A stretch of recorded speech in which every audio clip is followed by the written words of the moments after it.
चलिए देखिए, last class में हमने फिजिक्स का पार्ट 1 पढ़ लिया था, जिसमें हमने बहुत सी चीज़ें क्लियर की थी कि आपकी भौतिक विज्ञान में कौन-कौन सी चीज़ें आती हैं, ठीक है ना? बल के बारे में समझ लिया था हमने, गति के बारे में, गति के नियम पढ़ लिए थे हमने, ठीक है ना? गुरुत्वाकर्षण के बारे में पढ़ लिया था, न्यूटन के तीनों नियम पढ़ लिए थे हमने, ठीक है ना? उसी में कुछ मात्रक भी पढ़ लिए थे हमने। अब इस सेशन को हम आगे बढ़ाते हैं और अब हमारा जो है वो है पार्ट 2। कौन सा है आपका? फिजिक्स का पार्ट 2 पढ़ रहे हैं हम, जिसमें जो आपके आगामी जो एग्जाम है एसएससी जीडी आरपीएफ रेलवे का है और आपका यूपी पुलिस और जितने भी आपके गवर्नमेंट एग्जाम हैं उन सब में आपका ये लाभदायक रहेगा, ठीक है ना? चलिए देखिए, अब इसको हम आगे बढ़ाते हैं और अब हमारा जो टॉपिक आता है उसका नाम है कार्य शक्ति ऊर्जा। क्या नाम है हमारे टॉपिक का? तो आप कहोगे टॉपिक का नाम है कार्य शक्ति ऊर्जा, यानी वर्क पावर एंड एनर्जी। कौन सा टॉपिक पढ़ रहे हैं हम? वर्क पावर एंड एनर्जी, ठीक है ना? तो देखिए कार्य क्या होता है। तो कार्य की बात हम करते हैं तो कार्य आपने सुना होगा कि मैं ये काम कर रहा हूँ, मैं वो काम कर रहा हूँ, ठीक है ना? तो नॉर्मल कार्य को कहलाता है, लेकिन फिजिक्स की भाषा में हम कार्य किसको कहते हैं? तो कार्य कोई बल लगाने से किसी वस्तु की दिशा में वस्तु का विस्थापन हुआ है तो वो कार्य कहलाता है। कि सपोज मान के चलिए ये कोई वस्तु है, इसको उठाकर ये इधर से चल के इधर आता है तो मैंने इस पर काम किया हुआ है, ठीक है ना? यानी कि देखिए इस चित्र में बताया गया है कि कोई व्यक्ति इस बॉक्स को उठाता है, ठीक है ना? इस बॉक्स को खींच कर ले जाता है, अगर जो बॉक्स इधर से उठकर इधर पहुंच जाता है तो इस व्यक्ति के द्वारा उस पर काम किया गया, ठीक है ना? तो हमें बस इतना सा याद रखना है कि वस्तु की स्थिति में परिवर्तन, स्थिति में परिवर्तन या विस्थापन को ही हम क्या कहते हैं? कार्य कहते हैं, ठीक है ना? यही लिख रहा है कोई बल लगाने पर लगाने से बल की दिशा में वस्तु का विस्थापन हुआ हो तो बल के द्वारा कार्य किया जाता है, ठीक है ना? अब अगला देखें, कार्य करने की दर को हम क्या कहते हैं? शक्ति कहते हैं। अगर कार्य कर रहे हो आप, किस गति से कार्य कर रहे हो तो वो आपकी क्या कहलाती है? शक्ति कहलाती है। कितना आप इस व्यक्ति में द्वारा बहुत पावर है, बहुत जल्दी काम कर देता है। शक्ति मतलब बोले तो पावर, ठीक है ना? आप कितनी गति से काम कर रहे हो वो आपकी शक्ति कहलाती है, ठीक है ना? अब देखिए इसी में जो आता है आपका कि आपने कहा कि कार्य करने या कार्य कराने से वस्तु की ऊर्जा परिवर्तित हो जाती है, ठीक है ना? आपने देखा होगा आप तो खुद काम करिए या दूसरों से काम कराइए, अगर हम किसी से काम कर रहे हैं, करवा रहे हैं तो वस्तु की ऊर्जा में परिवर्तन होता है। देखिए अभी ये वस्तु स्थिर रखी हुई है तो इसमें ऊर्जा निहित है, स्थितिज ऊर्जा कहते हैं। जब ये वस्तु गतिशील हो जाएगी तो इसमें गतिज ऊर्जा आ जाएगी। यानी आप कहोगे काम करें या करवाएं, लेकिन वस्तु की जो ऊर्जा है वो तो परिवर्तित होती है, ठीक है ना? आगे देखिए, कार्य की माप लगाए गए बल तथा बल की दिशा में वस्तु के गुणनफल के बराबर होती है। यानी हमने कहा कि कार्य बराबर क्या होता है? तो कार्य का जो फॉर्मूला होता है, कार्य बराबर बल इंटू बल की दिशा में विस्थापन, बल की दिशा में विस्थापन, यह आपको इसका फॉर्मूला याद रखना है। यानी इधर लिखा भी इन्होंने कार्य का समीकरण क्या आपका? बल इंटू बल की दिशा में विस्थापन, यानी आप शॉर्ट में बताएंगे W is equal to F into S, ठीक है ना? अब देखिए अगला जो है कार्य का मात्रक बताया गया। कार्य का मात्रक क्या होता है? जूल। कार्य शक्ति ऊर्जा, तीन नाम है हमारे पास, कौन कौन से हैं? कार्य या आप शक्ति कह सकते हैं या जिसको हम ऊर्जा कह सकते हैं। इन सब का जो एसआई मात्रक है वो है हमारा कौन सा? आप कहोगे जूल। कार्य ऊर्जा शक्ति का एसआई मात्रक क्या है? जूल, ठीक है ना? आगे देखिए एक जूल बराबर कितना होता है? 10 की पावर 7 अर्ग होता है। तो अगर आपसे कोई पूछे कि बताए एक जूल बराबर मान कितना होता है, तो आप बताओगे 10 की पावर 7 अर्ग। कितना होता है? 10 की पावर 7 अर्ग के बराबर होता है एक जूल, ठीक है ना मेरे प्यारे बच्चों? अब देखिए अब इसी में हम आगे आते हैं कि आपने कहा कार्य, तो कार्य कितने प्रकार के होते हैं? कार्य कितने प्रकार से हो सकता है? तो आप कहोगे कि कार्य 3 प्रकार से हो सकते हैं। कितने प्रकार से हो सकते हैं? 3 प्रकार से हो सकते हैं। पहला काम है धनात्मक, दूसरा हो जाएगा ऋणात्मक और तीसरा कौन सा हो जाएगा? शून्य कार्य। यानी कार्य कितने प्रकार से हो सकते हैं आपके? तो आप कहोगे कार्य जो है वो 3 प्रकार से हो सकता है। कौन कौन सा? तो कार्य के जो प्रकार हैं वो है कितने आपके? 3। कौन कौन से हैं? तो आप कहोगे धनात्मक, ठीक है ना। दूसरा हो जाएगा कौन सा आपका? ऋणात्मक।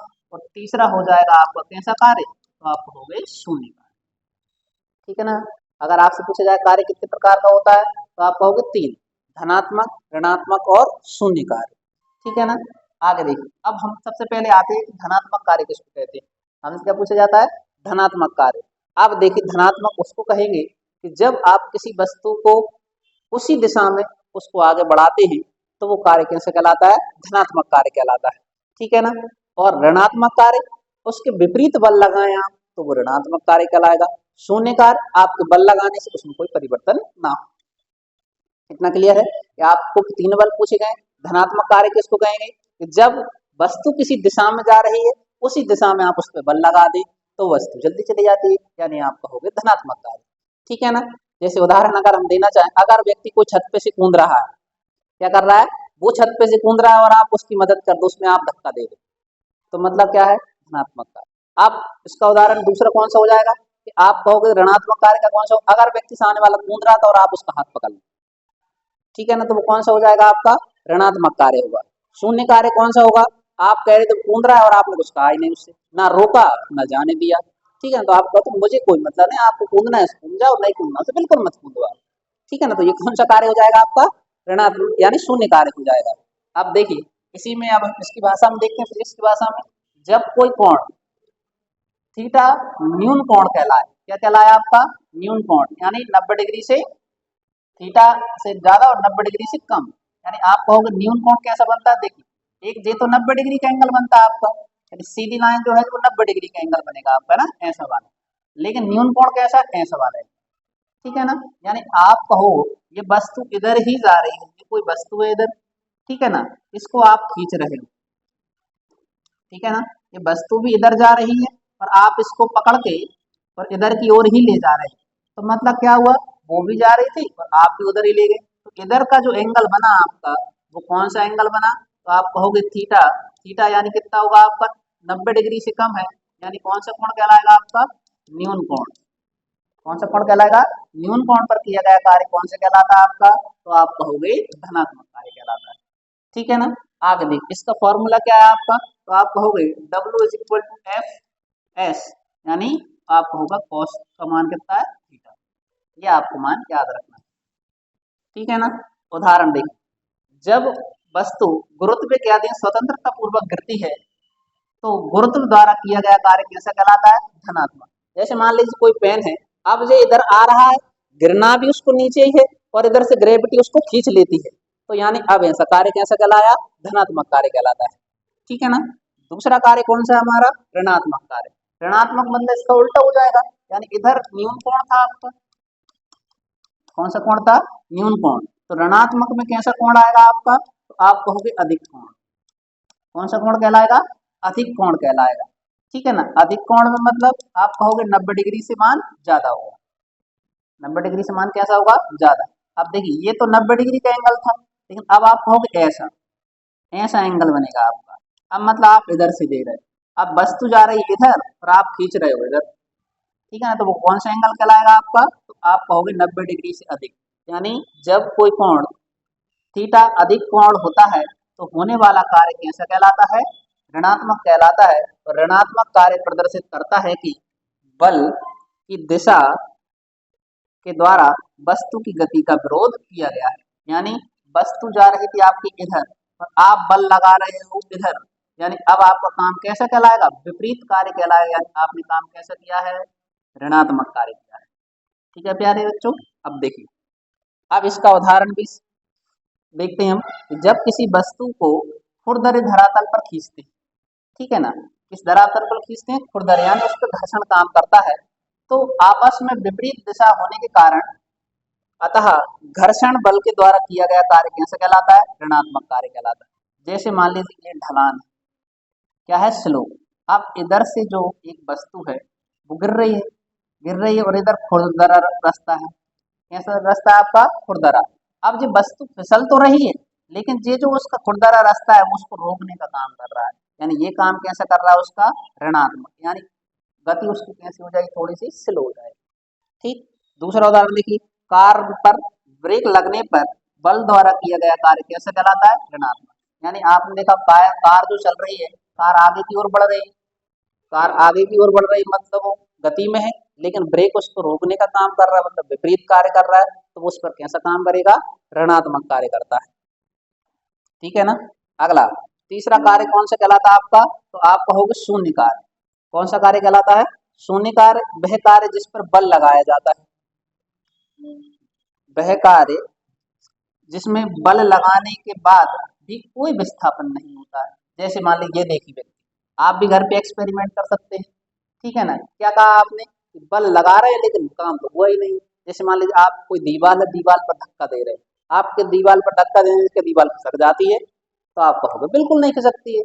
जब कार्य हो रहा है, जैसे मान लो मैं इस बोर्ड पे बहुत देर तक 2 से 3 दिन तक काम करता रहा हूँ, इस पे धक्का देते रहा हूँ, ये दीवार पे धक्का देते रहे, दीवार पता पड़ा कि सामने वाले मकान में पहुंच जाए, ऐसा होता है क्या, नहीं। तो यानी हम जो काम कर रहे हैं, वैसे तो हम कहेंगे हम तो 2 3 दिन तक लगे रहे उस काम करने में, हुआ ही नहीं, लेकिन फिजिक्स की भाषा में वो काम नहीं कहलाएगा। यानी हमने कैसा काम किया, इधर शून्य काम किया है। कैसा काम किया है, शून्य काम। अब जैसे मान लीजिए आप किसी चीज को लिए हुए, ऊपर उठाए हुए हैं, ठीक है ना, अब इधर आ गए, इधर खड़ा था मैं, इधर ही इस पुस्तक को लिए हुआ, अब मान लो इस पुस्तक को लेकर मैं कहीं भी चला जाऊं, तो क्या इस पुस्तक की स्थिति में परिवर्तन होगा, नहीं, मेरी स्थिति में परिवर्तन हुआ है, ना कि पुस्तक की स्थिति में। तो किया गया कार्य कैसे कहलाएगा आपका, शून्य कार्य कहलाएगा। ठीक है ना। आगे देखिए, इसके उदाहरण देखते हैं हम। इसके कौन कौन से उदाहरण देखने को मिलते हैं आपके, जैसे इसमें उन्होंने बताया है कि जब हम दीवार पर धक्का देते हैं तो यह विराम में ही रहती है, कार्य कैसा किया गया आपके पास, जीरो। जब लोलक दोलन गति करता है तब तनाव बल द्वारा किया गया कार्य भी कैसा होता है, जीरो कहलाता है। तीसरा आप कहोगे इसी में, जब नाभिक के चारों ओर गतिमान हो, जब नाभिक के चारों ओर गतिमान हो, तब आकर्षण बल द्वारा किया गया कार्य भी कैसा हो जाएगा आपका, जीरो कहलाएगा। ठीक है ना। यानी यदि एक पुली एक सामान को क्षैतिज सतह पर ढोकर ले जाता है, क्षैतिज मतलब उठाकर ले जाता है, तब गुरुत्व के विरुद्ध किया गया कार्य भी कैसे कहलाएगा आपका, जीरो ही कहलाएगा। गुरुत्व के विरुद्ध, जैसे आपने उठा कर रखा है, अब ग्रेविटी कर रही थी नीचे की ओर खींच रही थी, लेकिन आपने उठा के रखा कहाँ की ओर, ऊपर की ओर, तो कार्य कैसे कहलाएगा, विरुद्ध हो जाएगा, और कार्य आपके द्वारा किया गया कैसे हो जाएगा, शून्य कार्य कहलाएगा। कितना क्लियर है। चलिए देखिए, अब इसी में जो हमारा टॉपिक आता है, कार्य हो चुका है, अब दूसरा जो टॉपिक है उसका नाम है ऊर्जा। क्या आता है आपका, ऊर्जा। अब ऊर्जा जो टॉपिक है आपका, देखिए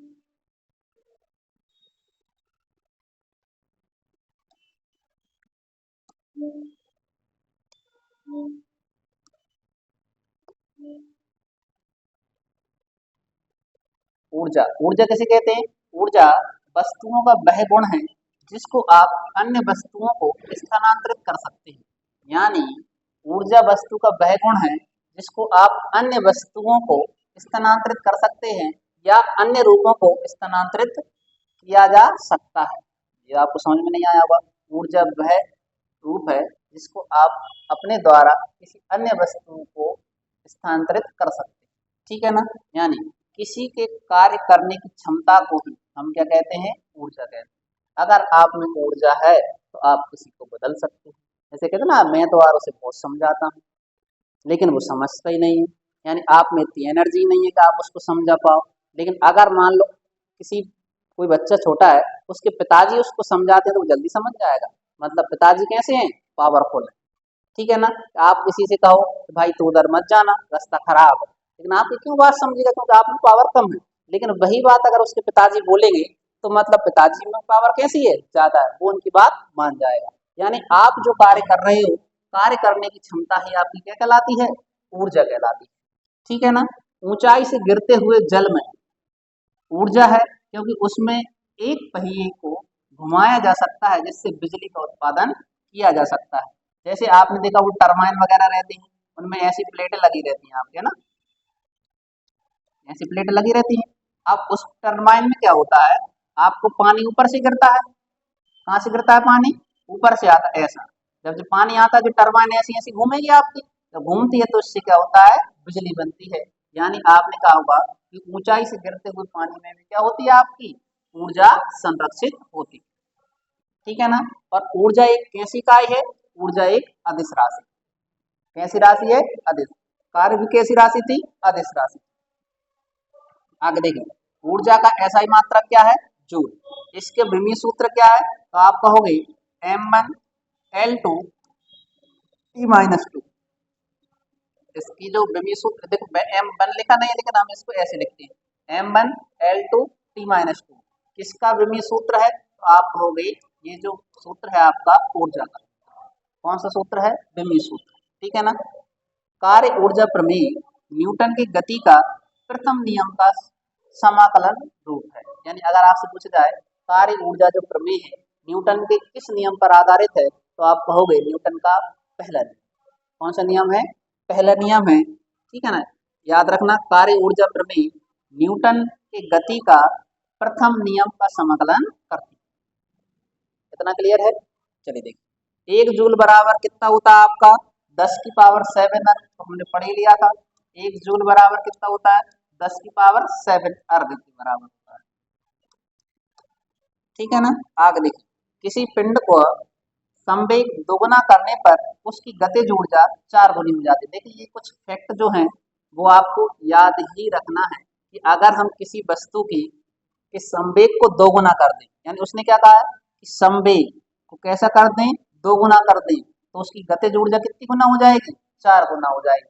यानी आपको याद रखो, किसी का वेग में परिवर्तन कर दें, वेग को 2 गुने से बढ़ाकर 4 गुना कर दें, तो अब आपकी उसकी ऊर्जा भी बदल जाएगी। यानी किसी वस्तु को जिस गति से फेंक रहे हैं गति बढ़ा दीजिए, उसमें एनर्जी बढ़ जाएगी आपकी। ठीक है ना, ये आपको याद रखना। यानी संवेग 2 गुना होगा तो गतिज ऊर्जा कितने गुना हो जाएगी, 4 गुना हो जाएगी। शक्ति का जो सीजीएस प्रणाली में मात्रक है वो कौन सा है आपका, अर्ध सेकंड। यानी आप कहोगे सीजीएस मात्रक। कौन सा मात्रक, सीजीएस मात्रक। किसका, शक्ति की बात करते हैं तो आपका मात्रक होगा अर्ध। कौन सा हो जाएगा आपका, अर्ध सेकंड। कौन सा मात्रक हो जाएगा आपका, अर्ध सेकंड होगा। इसका मात्रक होगा आपका सीजीएस मात्रक होगा शक्ति का, क्या होगा, अर्ध सेकंड। आगे देखिए, एक अश्व शक्ति में कितने वाट होते हैं, 746 वाट। ये हम पहले ही क्लास में पढ़ चुके थे कि एक अश्व शक्ति में कितने सेकंड होते हैं, सॉरी कितने वाट होते हैं, तो आप कहोगे 746 वाट होते हैं। ठीक है ना। आगे देखिए, 1 किलोवाट घंटा में 3.6 10⁶ जूल होते हैं। यानी अगर आपसे पूछा जाए 1 किलोवाट घंटा में आवर में कितना होता है आपका, तो आप कहोगे 3.6 इंटू 10⁶ जूल होते हैं। यह आपको इसका मान याद रखना है, किसमें, 1 किलोवाट प्रति घंटे। ठीक है ना। आगे देखिए, गुरुत्वीय बल तथा स्प्रिंग का बल संरक्षी बल का उदाहरण है। याद रखना, वेरी इंपोर्टेंट क्वेश्चन है कि अगर आपसे पूछा जाए कि बताइए जो गुरुत्वीय बल है और स्प्रिंग का बल है ये कौन से बल का उदाहरण है, तो आप कहोगे ये जो है संरक्षी बल का उदाहरण है। किस बल का उदाहरण है, संरक्षी बल का उदाहरण है। जबकि श्यान बल और घर्षण बल असंरक्षित बल का उदाहरण। ठीक है ना। इनको यानी घर्षण बल को हम संरक्षित नहीं कर सकते, श्यान बल को भी संरक्षित नहीं कर सकते, लेकिन आपने कहा गुरुत्वीय बल और स्प्रिंग बल इसको हम क्या कर सकते हैं, संरक्षित कर सकते हैं। यानी ये क्या कहलाएंगे आपके संरक्षी बल। जबकि श्यान बल और घर्षण बल कैसे बल कहलाते हैं आपके, किसके उदाहरण है, असंरक्षी बल के उदाहरण। ठीक है ना। आगे देखिए, दो पिंडों की प्रत्यास्थ टक्कर में निकाय की गतिज ऊर्जा व संवेग दोनों संरक्षित रहते हैं। यानी आपने कहा दो पिंड जो है वो आपस में टकराए जा रहे हैं, तो उनमें कौन सी हो जाएगी, गतिज ऊर्जा भी संरक्षित है और आपने कहा संवेग ऊर्जा भी संरक्षित है। ठीक है ना। इसीलिए आइंस्टीन का द्रव्यमान ऊर्जा से संबंधित है।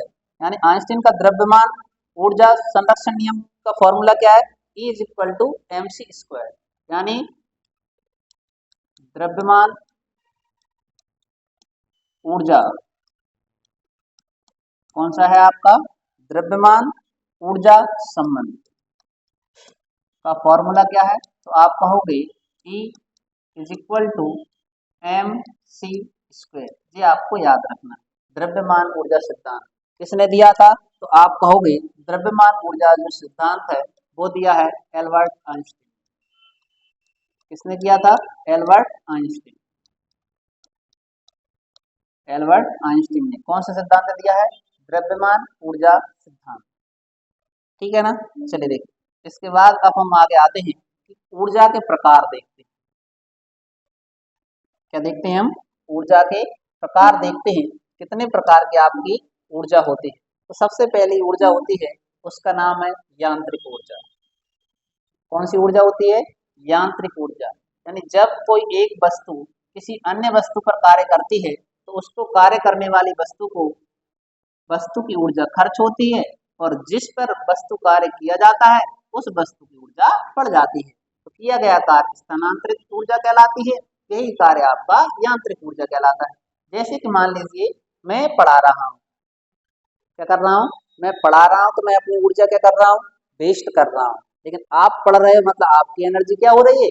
बढ़ती जा रही है, मतलब आप सीखते जा रहे हो, तो मैं अपनी एनर्जी वेस्ट करता जा रहा हूँ। यानी आप क्या कहोगे?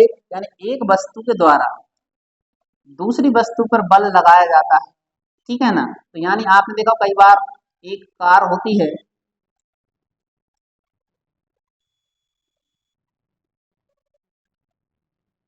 आपने देखा हो कि इस पर धक्का देते हैं, क्या देते हैं? इस पर फोर्स लगाते हैं। अब जब इस पर फोर्स लगाते हैं तो आपने देखा होगा वो बस तो जो है कार है वो गतिशील हो जाती है। कार कैसी हो जाती है? गतिशील। लेकिन आपकी एनर्जी कैसी हो जाती है? कम हो जाती है। यानी हम जिस वस्तु पर बल लगाते हैं उस वस्तु में तो क्या हो जाती है? ऊर्जा बढ़ जाती है, ठीक है ना। लेकिन आप क्या कहोगे? हमारी ऊर्जा कम हो जाती है। उसी को हम क्या बोलते हैं? यांत्रिक ऊर्जा कहते हैं। जैसे इसका एक और उदाहरण देखा होगा आपने, जनरेटर। क्या होता है आपका? जनरेटर जो होता है वो लाइट बनाता है, ठीक है ना। अब इधर से तो वो डीजल खाता जा रहा है लेकिन उसको घुमाता जा रहा है, यानी इसकी एनर्जी वेस्ट हो रही है लेकिन इसकी एनर्जी बढ़ रही है, ठीक है ना। आगे देखिए, उसी को हम क्या कहते हैं? यांत्रिक ऊर्जा कहते हैं। अगला जो उदाहरण है वो है गतिज ऊर्जा। कौन सी ऊर्जा आपकी? गतिज ऊर्जा। किसी वस्तु में उसकी गति के कारण जो ऊर्जा उत्पन्न होती है उसी को हम क्या कहते हैं? गतिज ऊर्जा। जैसे मान लीजिए अभी जी हमारा पेन जो है वो स्थितिज ऊर्जा में है, लेकिन अगर मान लो इसको किसी तो हम फेंकते हैं तो इसमें जो उत्पन्न ऊर्जा हो जाएगी कौन सी हो जाएगी? गतिज ऊर्जा। अगर हम विराम अवस्था में हैं तो हमें स्थितिज ऊर्जा है, लेकिन जब हम चलायमान हो जाते हैं तो हमें कौन सी ऊर्जा हो जाती है? गतिज ऊर्जा हो जाती है, ठीक है ना। जैसे गोली में उसकी गति के कारण जो ऊर्जा उत्पन्न होती है उसी को हम क्या कहते हैं? गतिज ऊर्जा कहते हैं। और ये हमेशा कैसी होती है? धनात्मक होती है। गतिज ऊर्जा हमेशा कैसी होगी आपकी? तो आप कहोगे धनात्मक होती है। जैसे बंदूक से छोड़ी गई गोली, धनुष से छोड़ा गया तीर, गतिमान हथौड़ा, गिरती हुई वर्षा की बूंदें आदि गतिज ऊर्जा की क्या है? उदाहरण। इतना क्लियर है? चलिए देखिए, अगली जो हमारी ऊर्जा आती है, पहला हमने कौन सा पढ़ लिया? यांत्रिक ऊर्जा। अगली जो ऊर्जा का उदाहरण है उसका नाम है आपका स्थितिज ऊर्जा। कौन सी ऊर्जा है? स्थितिज ऊर्जा। देखिए दो प्रकार की ऊर्जाएं हैं। पहली हमने पढ़ ली यांत्रिक ऊर्जा, अब कौन सी पढ़ ली हमने?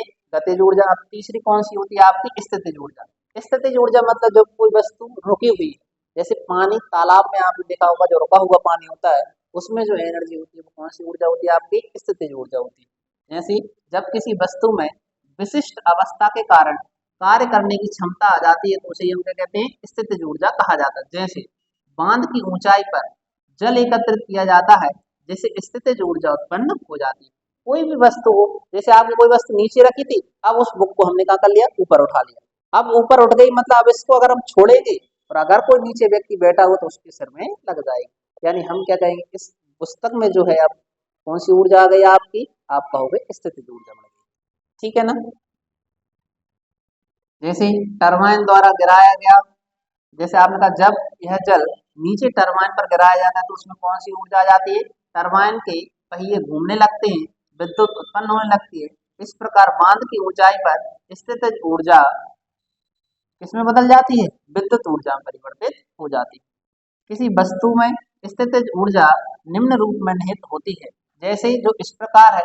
गुरुत्वीय स्थिति स्थितिज ऊर्जा, ऊर्जा जब भारी हथौड़े को ऊंचाई से गिराते हैं तो हथौड़े में कार्य करने की क्षमता आती है, उसी को उसकी पृथ्वी के तल से ऊंचाई के कारण आ जाती है। यानी हम सीधी सी बात कर रहे हैं, जब कोई वस्तु को ऊपर ले जाते हैं तो उसमें जो संरक्षित ऊर्जा होती है वो आपकी स्थितिज ऊर्जा कहलाती है। किस पर ले जाते हैं हम? हमने कहा ऊंचाई पर। किस पर ले जाते हैं? ऊंचाई पर ले जाएंगे तो उसमें जो उत्पन्न ऊर्जा होगी कौन सी ऊर्जा कहलाएगी आपकी?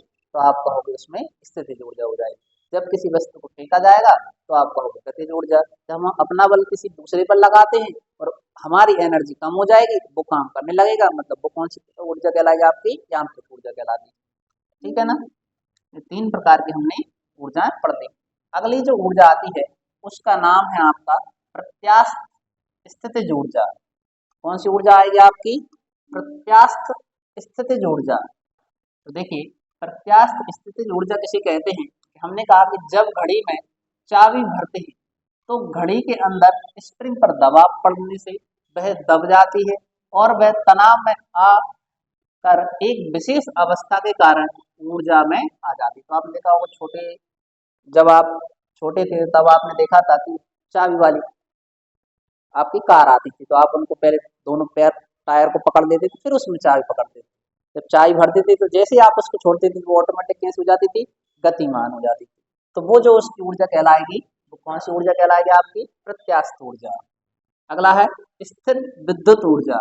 यानी विद्युत आवेश एक दूसरे के प्रति आकर्षित और प्रतिकर्षित होते हैं और आवेशों के निकाय में भी स्थितिज ऊर्जा होती है, जिसे हम क्या कहते हैं?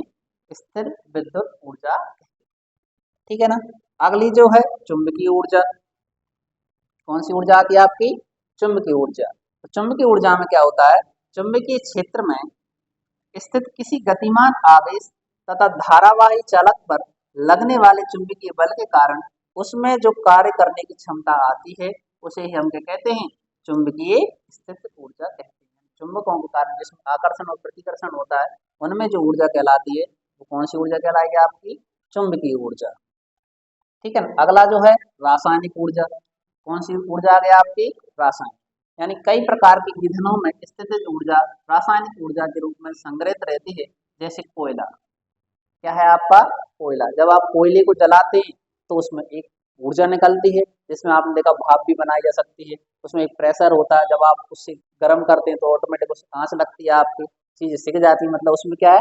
गर्म है। पेट्रोल से आपकी गाड़ियां चल रही हैं, मिट्टी के तेल से भी ईंधन उपयोग में आ रहा है। ठीक है ना? तो इन सब में कौन सी ऊर्जा है आपकी? रासायनिक ऊर्जा। वैसे आपने वो सेल देखे होंगे पहले, एवर रेडियो सेल आते, रेडियो वाले सेल रहते थे। ठीक है ना? उनको आपने खोल के देखा हो तो अंदर उनको काला काला कोयला से भरा रहता था। यानी उनमें जो ऊर्जा संरक्षित है, यानी आपने देखा फिर उनसे आप किसी चीज को चला सकते हैं, बैटरी जला सकते हैं। उनमें कौन सी ऊर्जा है आपकी? रासायनिक फॉर्म में जो ऊर्जा होती है। ठीक है ना? अब अगला देखिए, अगला जो आता है पॉइंट हमारा वो कौन सा है? कार्य ऊर्जा प्रमेय। कौन सा आता है? कार्य ऊर्जा प्रमेय। यानी किसी का भी वस्तु पर परिमाणी बल को आरोपित किया जाता है तो बल के द्वारा किया जाने वाला कार्य उसकी गतिज ऊर्जा में परिवर्तन के समान हो जाता है। यही बताता है कार्य ऊर्जा प्रमेय। क्या कहती है? कार्य ऊर्जा प्रमेय कहती है कि अगर कोई वस्तु, अगर आप उस पर बल लगाते हो तो वो वस्तु गति में आ जाती है। किस में आ जाती है? गतिज ऊर्जा में परिवर्तित हो जाती है। तो वही हमारा क्या कहलाता है? कार्य। कार्य करोगे आप तो किसमें आएगी? गति में। गति में आएगी तो कौन सी ऊर्जा प्रमेय कहलाएगी? कार्य ऊर्जा। इतना क्लियर है? यानी हम कहेंगे यदि किसी वस्तु पर परिणामी बल लगाने से उसका वेग नियत रहता है तब वस्तु की गतिज ऊर्जा में परिवर्तन आता है तो वस्तु पर किया जाने वाला कार्य कैसा हो जाएगा? शून्य। अगर आपने बल लगाया और उसमें परिवर्तन ही नहीं आया तो वो कैसा कहलाएगा? आपको कार्य शून्य कहलाएगा। ठीक है ना? ये किस सिद्धांत पर आधारित है? आपका ऊर्जा संरक्षण के सिद्धांत पर आधारित। ठीक है ना? यानी आप किसी वस्तु पर कार्य कर रहे हो और वो काम नहीं हुआ है लेकिन उसमें एनर्जी सेव हो गई है तो आपका कौन सा कहलाएगा? आपका ऊर्जा संरक्षण का नियम। ऊर्जा संरक्षण का नियम ये कहता है कि ना तो हम ऊर्जा को उत्पन्न कर सकते हैं ना ही ऊर्जा को नष्ट कर सकते हैं। बस ऊर्जा का हम क्या कर सकते हैं? रूप परिवर्तन कर सकते हैं। क्या कर सकते हैं हम? रूप परिवर्तन कर सकते हैं। चलिए देखिए, आगे जो आता है अपना ऊर्जा संरक्षण का नियम। कौन सा नियम है हमारा? तो आप कहोगे ऊर्जा संरक्षण का नियम।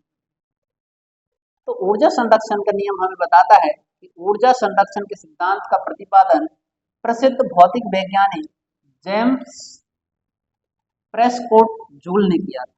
किसने किया था? आपका पूरा नाम क्या है इनका? जेम्स प्रेस्कॉट जूल ने किया था। यानी ऊर्जा संरक्षण का सिद्धांत किसने किया था? तो आप पढ़ते हो जूल ने किया था। ठीक है ना। इस नियम के अनुसार ऊर्जा सिर्फ एक रूप से दूसरे रूप में ही रूपांतरित हो सकती है, ना तो ऊर्जा को हम उत्पन्न कर सकते हैं, ना ही ऊर्जा को हम नष्ट कर सकते हैं। अर्थात ऊर्जा हमेशा अचर रहती है। कैसी रहती है? अचर रहती है। ऊर्जा को ना तो बनाया जा सकता है, ना ही उसे खत्म किया जा सकता है। उदाहरण, ऊर्जा को सिर्फ एक रूप से दूसरे रूप में परिवर्तन कर सकते हैं। जैसे पंखे में विद्युत ऊर्जा को हम यांत्रिक ऊर्जा में बदल सकते हैं। यानी ऊर्जा को हम क्या करते हैं? बस रूप परिवर्तन कर सकते हैं। ठीक है ना। अब जैसे इनके आपको बहुत सारे उदाहरण देखने को मिलते हैं। क्या मिलते हैं? बहुत सारे आपको उदाहरण देखने को मिलते हैं। तो जैसे सबसे पहला जो उदाहरण है हमारा, वो हम देखते हैं। तो देखिए, पहला है डायनेमो के द्वारा यांत्रिक ऊर्जा को विद्युत ऊर्जा में परिवर्तित किया जाता है। 3 नाम आपको याद रखिए। जैसे डायनेमो की बात आई, डायनेमो द्वारा क्या किया जाता है? यांत्रिक ऊर्जा को किस में बदल दिया जाता है? तो आप कहोगे विद्युत ऊर्जा। डायनेमो क्या काम करता है? आपका यांत्रिक ऊर्जा को विद्युत ऊर्जा में बदलता है। दूसरा, विद्युत मोटर। विद्युत मोटर क्या करती है? विद्युत ऊर्जा को यांत्रिक ऊर्जा में बदलती है। ये उल्टा काम करती है। ठीक है ना। माइक्रोफोन, माइक्रोफोन क्या करेगा आपका? तो ये ध्वनि ऊर्जा को विद्युत ऊर्जा में बदलता है। माइक्रोफोन क्या करता है आपका? ध्वनि ऊर्जा को विद्युत ऊर्जा में बदलता है। तीसरा है लाउड स्पीकर। लाउड स्पीकर क्या करते हैं? ये विद्युत ऊर्जा को ध्वनि ऊर्जा में बदल देते हैं। ठीक है ना। क्या करते हैं? आपके विद्युत ऊर्जा को ध्वनि ऊर्जा में बदलते हैं। कौन? तो आप कहोगे लाउड स्पीकर। जब हाथों को रगड़ा जाता है, तब यांत्रिक ऊर्जा घर्षण के द्वारा किसमें बदल जाती है? ऊष्मा ऊर्जा में बदल जाती है। जैसे आपने देखा, जब हम हाथों को एक दूसरे से ऐसे रगड़ते हैं, तो आपके हाथ ऑटोमेटिक धीरे धीरे गर्म होने लगते हैं। यानी यांत्रिक ऊर्जा के द्वारा कौन सी ऊर्जा उत्पन्न होने लगती है? ऊष्मा ऊर्जा उत्पन्न होने लगती है। ठीक है ना। अगला है, जब पत्थरों को काटने या पीसने के लिए आरी का प्रयोग करते हैं, तब यांत्रिक ऊर्जा ऊष्मा ऊर्जा, प्रकाश ऊर्जा और ध्वनि ऊर्जा में परिवर्तित हो जाती है। तो आप देखो, जब किसी को काटते हो आप, तो सबसे पहले तो उसमें जो आता है वो यांत्रिक काम कर रहे हैं आप, तो धीरे धीरे वो चीज बस गर्म हो जाती है, उसमें ऊर्जा आ गया आप में। तीसरा, अब उसमें जो आप पीसते हैं उसको, तो उसमें आवाज भी आती है, ध्वनि ऊर्जा भी उत्पन्न होती है। अगला है, बांधों में पानी में स्थितिज ऊर्जा होती है। जब जल को मुक्त किया जाता है, तब बहते हुए जल में गतिज ऊर्जा होती है। मतलब बहते हुए पानी में गतिज ऊर्जा टरबाइन की पत्तियों को घुमाने का यांत्रिक ऊर्जा में परिवर्तित करती है। टरबाइन की यांत्रिक ऊर्जा को डायनेमो में विद्युत ऊर्जा में बदल देते हैं। तो इतना आपको ये चीजें याद रखना। अगला, आपने विद्युत हीटर देखा होगा। विद्युत हीटर अवन या गीसर में विद्युत ऊर्जा को ऊष्मा ऊर्जा में बदल देता है। विद्युत जनरेटर देखे होंगे आपने, यांत्रिक ऊर्जा को विद्युत ऊर्जा में बदल देते हैं। ठीक है ना। अब इसी में देखिए, जब पदार्थों को विस्फोटित किया जाता है, तब रासायनिक ऊर्जा ऊष्मा, प्रकाश, ध्वनि ऊर्जा में परिवर्तित हो जाती है। इसी का अगला जो उदाहरण है, आप कहोगे प्रकाश संश्लेषण की क्रिया के दौरान प्रकाश ऊर्जा रासायनिक ऊर्जा में परिवर्तित हो जाती है। तो आपने देखा, पौधे जो हैं वो अपना भोजन किससे प्राप्त करते हैं? प्रकाश से प्राप्त करते हैं। ठीक है ना। तो वो किस में रूप में संरक्षित होती है? रासायनिक रूप में। जैसे सूर्य हाइड्रोजन परमाणु के संलयन से अत्यधिक विशाल मात्रा में ऊष्मा और प्रकाश ऊर्जा उत्पन्न करता है। इतना क्लियर है। अब तो देखिए, अब हमारा कौन सा टॉपिक पूरा हो चुका है? आपने कहा हमने कार्य पढ़ दिया, ऊर्जा पढ़ दिया, ऊष्मा पढ़ दिया। अब अगला जो आता है उसका नाम है शक्ति। कौन सा पॉइंट है अपना? शक्ति। तो देखिए, शक्ति जो है, पावर किसको कहते हैं? तो आपने कहा किसी कर्ता द्वारा प्रति इकाई समय में किए गए कार्य को उस कर्ता की शक्ति कहते हैं। अब मतलब आप काम कर रहे हैं, कितने समय में कितना काम कर रहे हैं, वो आपकी शक्ति कहलाती है। अर्थात शक्ति कार्य करने की समय की दर को बताती है। ठीक है ना। शक्ति बराबर, यानी आप फॉर्मूला पढ़ते हैं, शक्ति बराबर किया गया कार्य बटे कार्य करने में लगा क्या? समय। ये आपका फॉर्मूला हो जाता है। ठीक है ना। आगे देखिए, शक्ति को P के द्वारा दर्शाया जाता है। यदि कार्य की मात्रा W करने में लगा समय है, तो टी उसकी शक्ति है।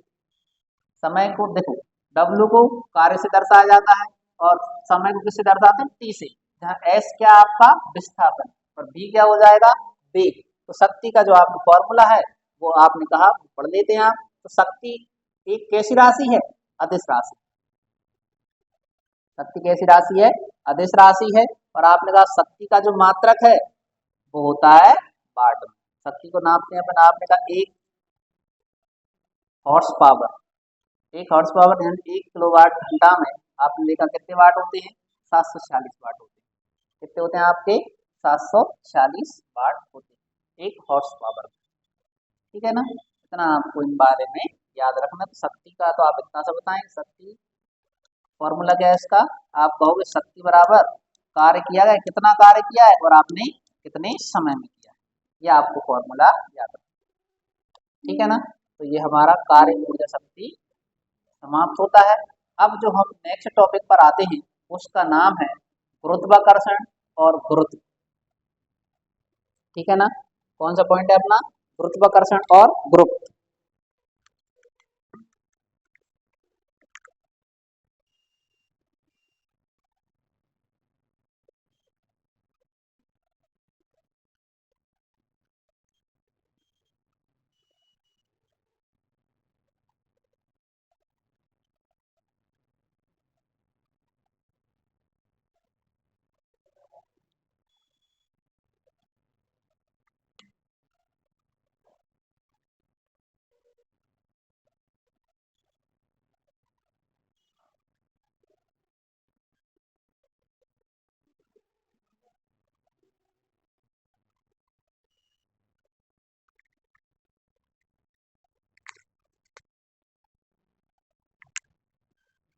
चलिए देखिए, अब जो हमारा टॉपिक है कौन सा है आपका, गुरुत्वाकर्षण और गुरुत्व।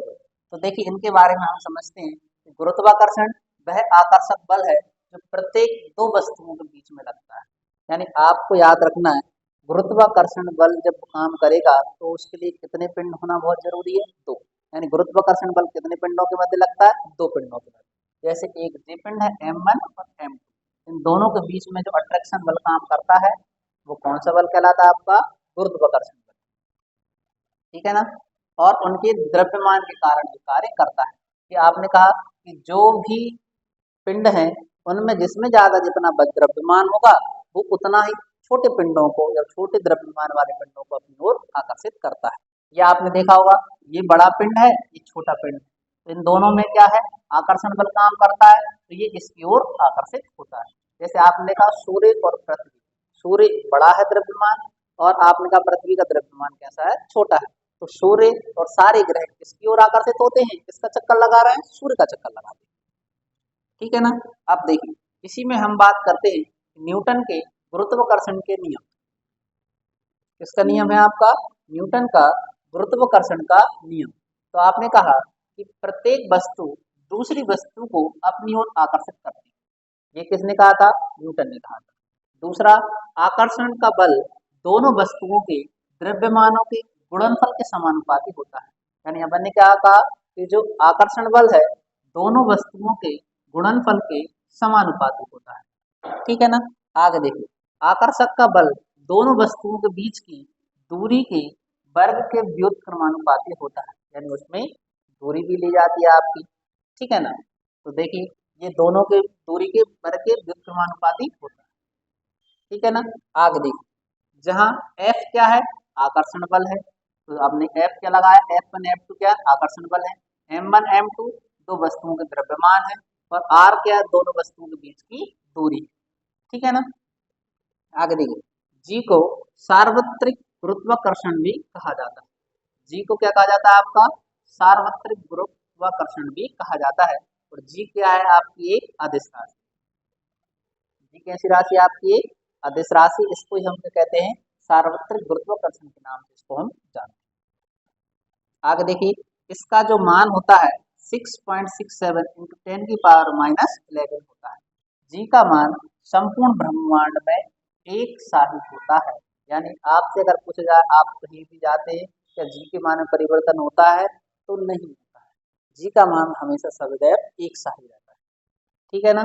आगे देखिए आप, गुरुत्व, पृथ्वी के आसपास की वस्तुओं पर पृथ्वी के गुरुत्वाकर्षण बल के का बल गुरुत्व बल कहलाता है। गुरुत्व बल किसको कहेंगे? पृथ्वी के आसपास की वस्तुओं पर पृथ्वी के गुरुत्वाकर्षण बल ही गुरुत्व बल कहलाता है। इतना क्लियर आया? वस्तु वस्तु को खींच रही है कौन? पृथ्वी अपनी ओर, तो कौन सा बल कहलाएगा? गुरुत्व बल कहलाता है। हम इसे वस्तु के भारीपन के रूप में भी अनुभव करते हैं। तो आपने देखा होगा जैसे हम ज्यादा देर तक किसी वस्तु को लिए रहते हैं तो हमें लगने लगता है जैसे क्या है, वजन है, मतलब वजन नहीं है वो। अब वस्तु क्या कर रही है? पृथ्वी अपनी ओर खींच रही है। इसमें जी का मान कहाँ पर? ये नीचे की ओर जाना चाहती है, हम इसको कहाँ की ओर उठा के रखें? ऊपर की ओर। जितना ज्यादा आप देर तक उठाओ उतना ही आपको इसमें भार फील होता है। इतना क्लियर है? आगे देखिए।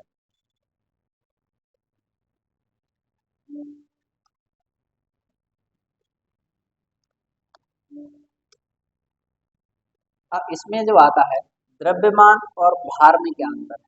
देखिए, द्रव्यमान अलग होता है और भार अलग होता है।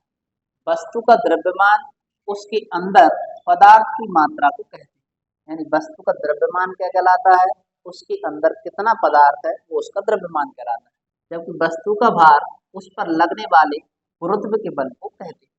ठीक है ना। तो आपसे पूछा जाएगा कि भार बराबर क्या होता है, तो आपने कहा द्रव्यमान इंटू गुरुत्वीय त्वरण।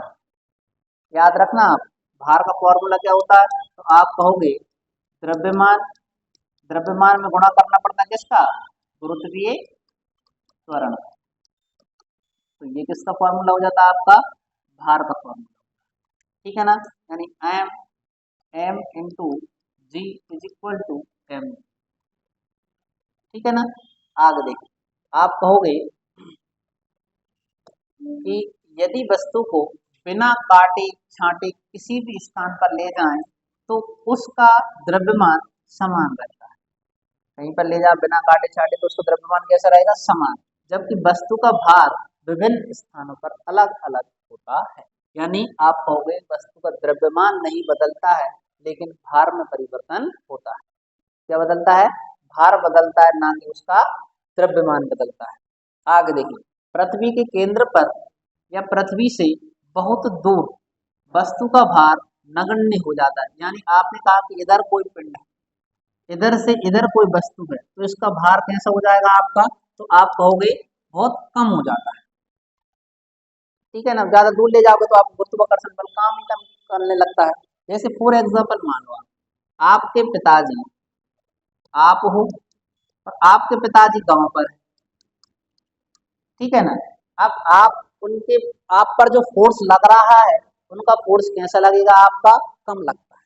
लेकिन अगर मान लो घर में ही पिताजी, तो अब बताओ उनका फोर्स कम लगेगा कि ज्यादा लगेगा? तो आप पर फोर्स ज्यादा ही लगेगा। यानी हम जितने पास में होते हैं उतना ज्यादा हम पे बल काम करता है। ठीक है ना। आगे देखिए, अब आपने क्या कहा?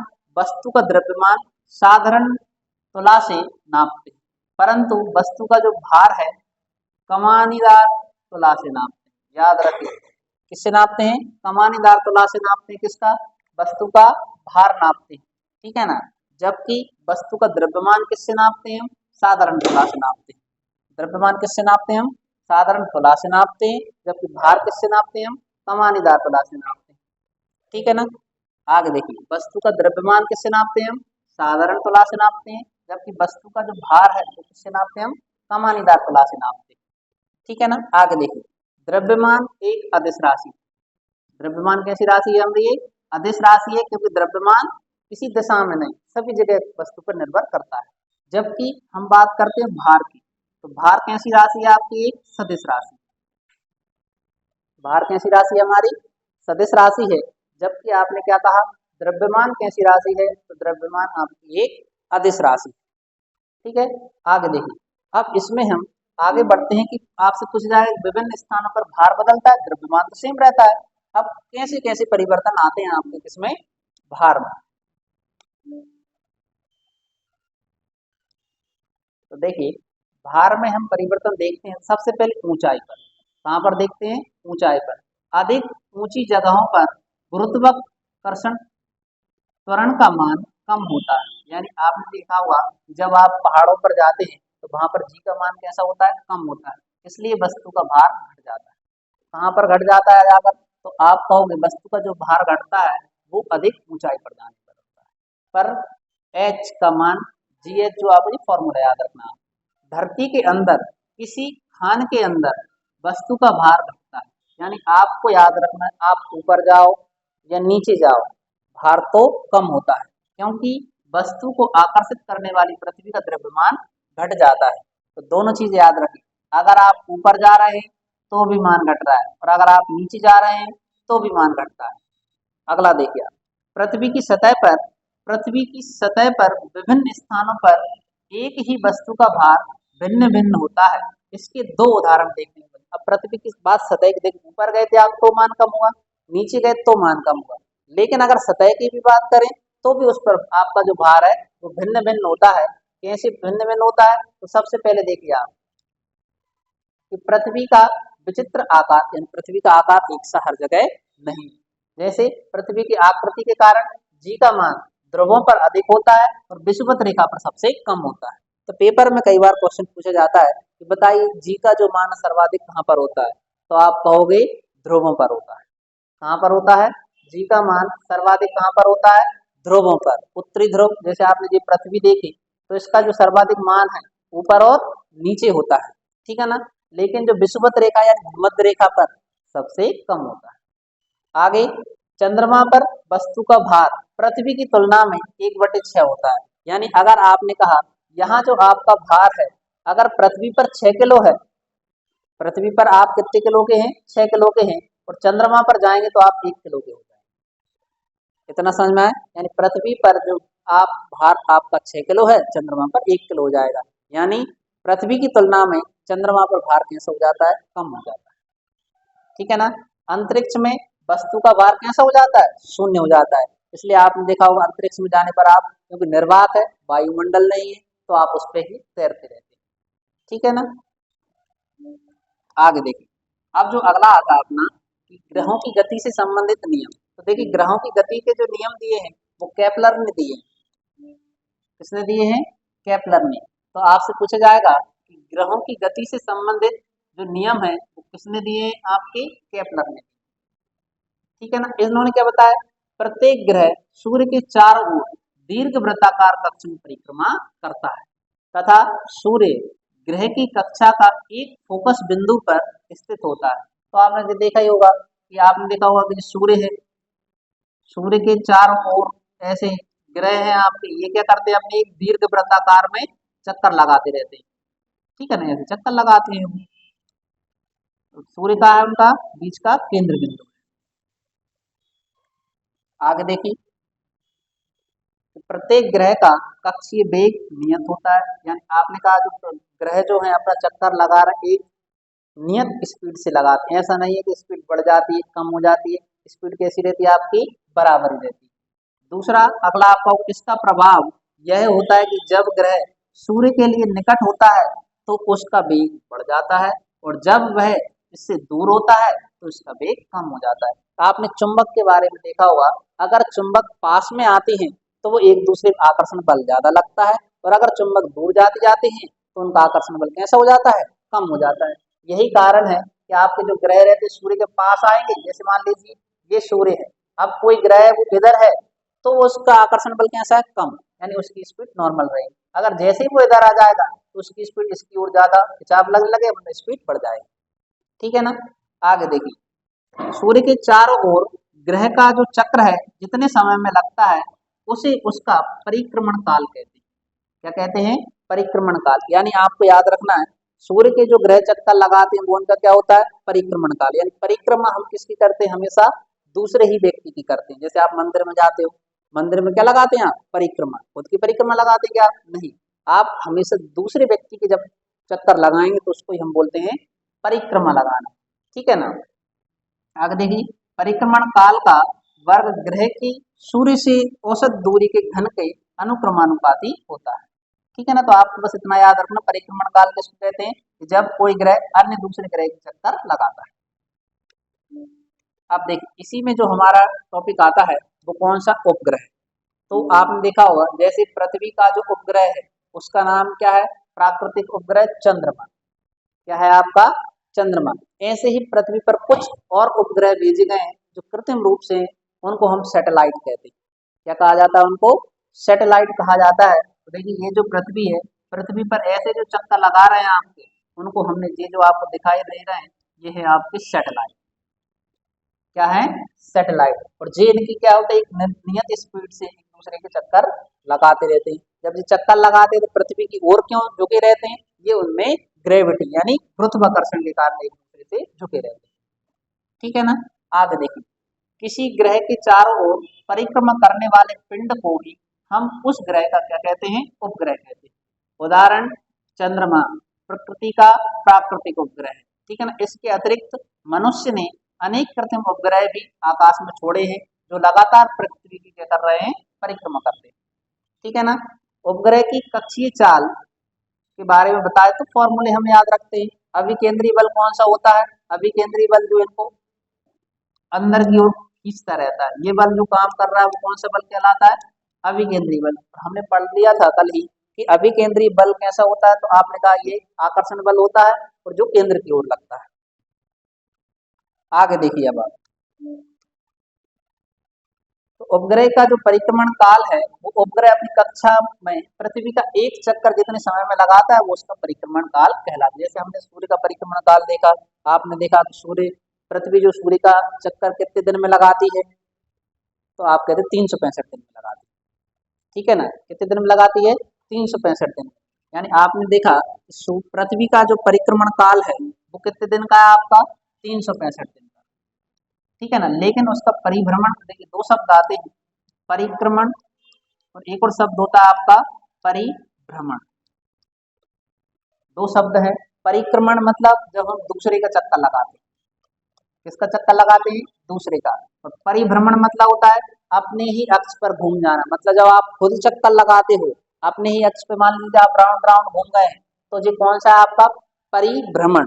ठीक है ना। और जो परिभ्रमण है, परिभ्रमण काल है पृथ्वी का, आप कहते हैं 24 घंटे। कितने घंटे में होता है, 24 घंटे में। जबकि परिक्रमण काल जो है वो कितने समय में होता है आपका, तो आप कहोगे 365 दिन। ठीक है ना। आगे देखिए, इसी में हम अब देखते हैं तुल्यकालिक उपग्रह या भूस्थायी उपग्रह क्या होते हैं। देखिए इनसे नॉर्मल क्वेश्चन बना देते हैं वो, बताइए भूस्थायी उपग्रह कौन से कहलाते हैं। तो अपन कहते हैं कि ऐसा उपग्रह जो पृथ्वी के अक्ष के लंबवत तल से पश्चिम से पूर्व की ओर पृथ्वी की परिक्रमा करते हैं, तो उनको हम क्या कहते हैं, भूस्थायी उपग्रह कहते हैं। जैसे मान लीजिए पृथ्वी, पृथ्वी के जो चक्कर ऐसे लगाए पूरब से पश्चिम ऐसे जो घूमते, उनको हम क्या कहते हैं भैया, भूस्थायी उपग्रह। कौन से उपग्रह कहलाते हैं आपके, भूस्थायी उपग्रह। किसको कहते हैं, जो पृथ्वी की परिक्रमा पूर्व से पश्चिम या पश्चिम से पूर्व घूमते। कौन से उपग्रह कहलाएंगे आपके, तो आप कहोगे इनको भूस्थायी उपग्रह कहते हैं। ठीक है ना। ये क्या करते हैं, जिसका परिक्रमण काल पृथ्वी के परिक्रमण काल के बराबर ही होता है। जैसे पृथ्वी 24 घंटे में चक्कर लगाती है, ये भी 24 घंटे में चक्कर लगाते हैं। इस उपग्रह का मुख्य उपयोग होता है मौसम, संचार, कम्युनिकेशन आदि में इनका उपयोग करते हैं, इसलिए इनको हम संचार उपग्रह भी कहते हैं। तो एक क्वेश्चन याद रखना कि संचार उपग्रह किसको कहते हैं, तो भूस्थायी उपग्रह को ही हम क्या कहते हैं, संचार उपग्रह कहते हैं। ये भी पृथ्वी के समान ही चक्कर लगाते हैं, और पृथ्वी का चक्कर कैसे लगाते हैं, पश्चिम से पूर्व लगाते हैं। ठीक है ना। अब देखिए, इसमें जो आपका आता है अगला टॉपिक है, छोटे छोटे से टॉपिक हैं। कौन सा वेग आता है, पलायन वेग। कौन सा वेग आता है आपका, पलायन वेग। अब आपने देखा होगा अगर किसी चीज को हम इधर जमीन से आकाश में भेजें, जैसे आपने सैटेलाइट भेजते हैं, क्या भेजते हैं, सैटेलाइट भेजते हैं जो पृथ्वी, जैसे आपने पृथ्वी से भेजा, चंद्रयान भेज दिया, मंगलयान भेज दिया। ठीक है ना। अब देखिए जब भेजते हैं तो उनकी स्पीड कितनी होना चाहिए, जिससे कि पृथ्वी की कक्षा को पार करके चले जाएं, यानी इसको छोड़ के वो उड़ जाए बाहर, तो वही उनका क्या, कौन सा वेग कहलाता है, पलायन वेग कहलाता है। यानी पलायन वेग वह न्यूनतम वेग है जिससे किसी पिंड को पृथ्वी की सतह से ऊपर की ओर फेंके जाने पर वह गुरुत्वीय क्षेत्र से बाहर हो जाए, यानी वो पृथ्वी पर दोबारा से लौट के ही ना आए, तो वो कौन सा वेग कहलाता है, पलायन वेग कहलाता है। ठीक है ना। और पलायन वेग जो पृथ्वी का मान है वो है 11.2 किलोमीटर प्रति सेकंड, यानी इतनी गति से अगर आप किसी को उठाकर फेंकेंगे तो कभी लौटकर पृथ्वी पर नहीं आएगा। ठीक है ना। कितना वेग होना चाहिए आपका?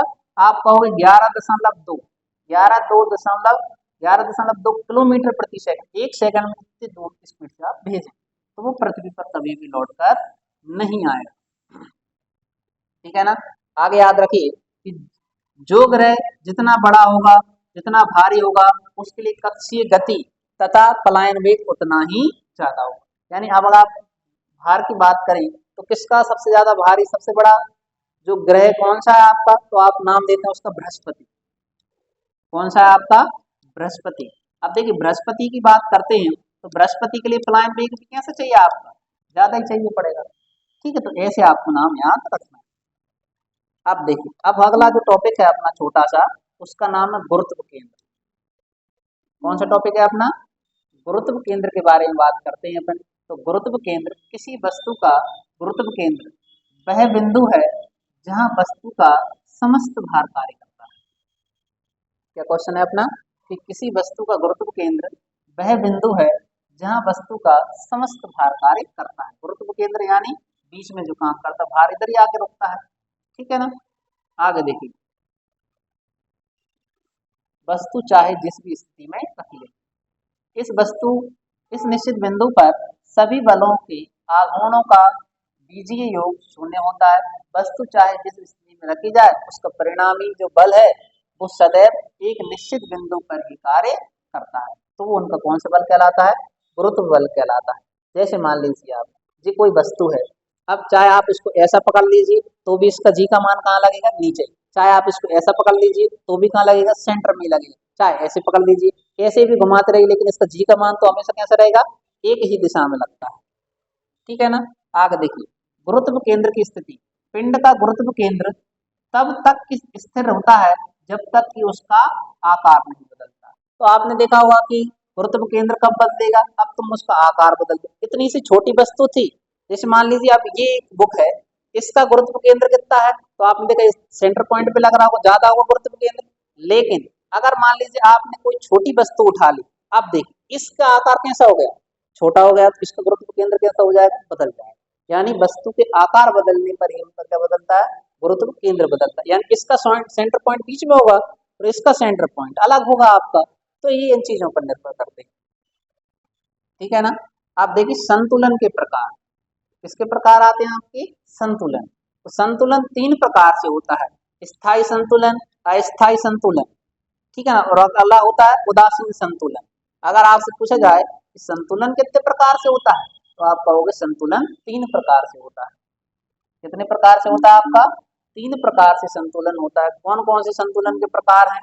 तो आप कहोगे एक स्थायी होता है, एक अस्थायी होता है, पहला स्थायी, अस्थायी, और तीसरा कौन सा हो जाएगा?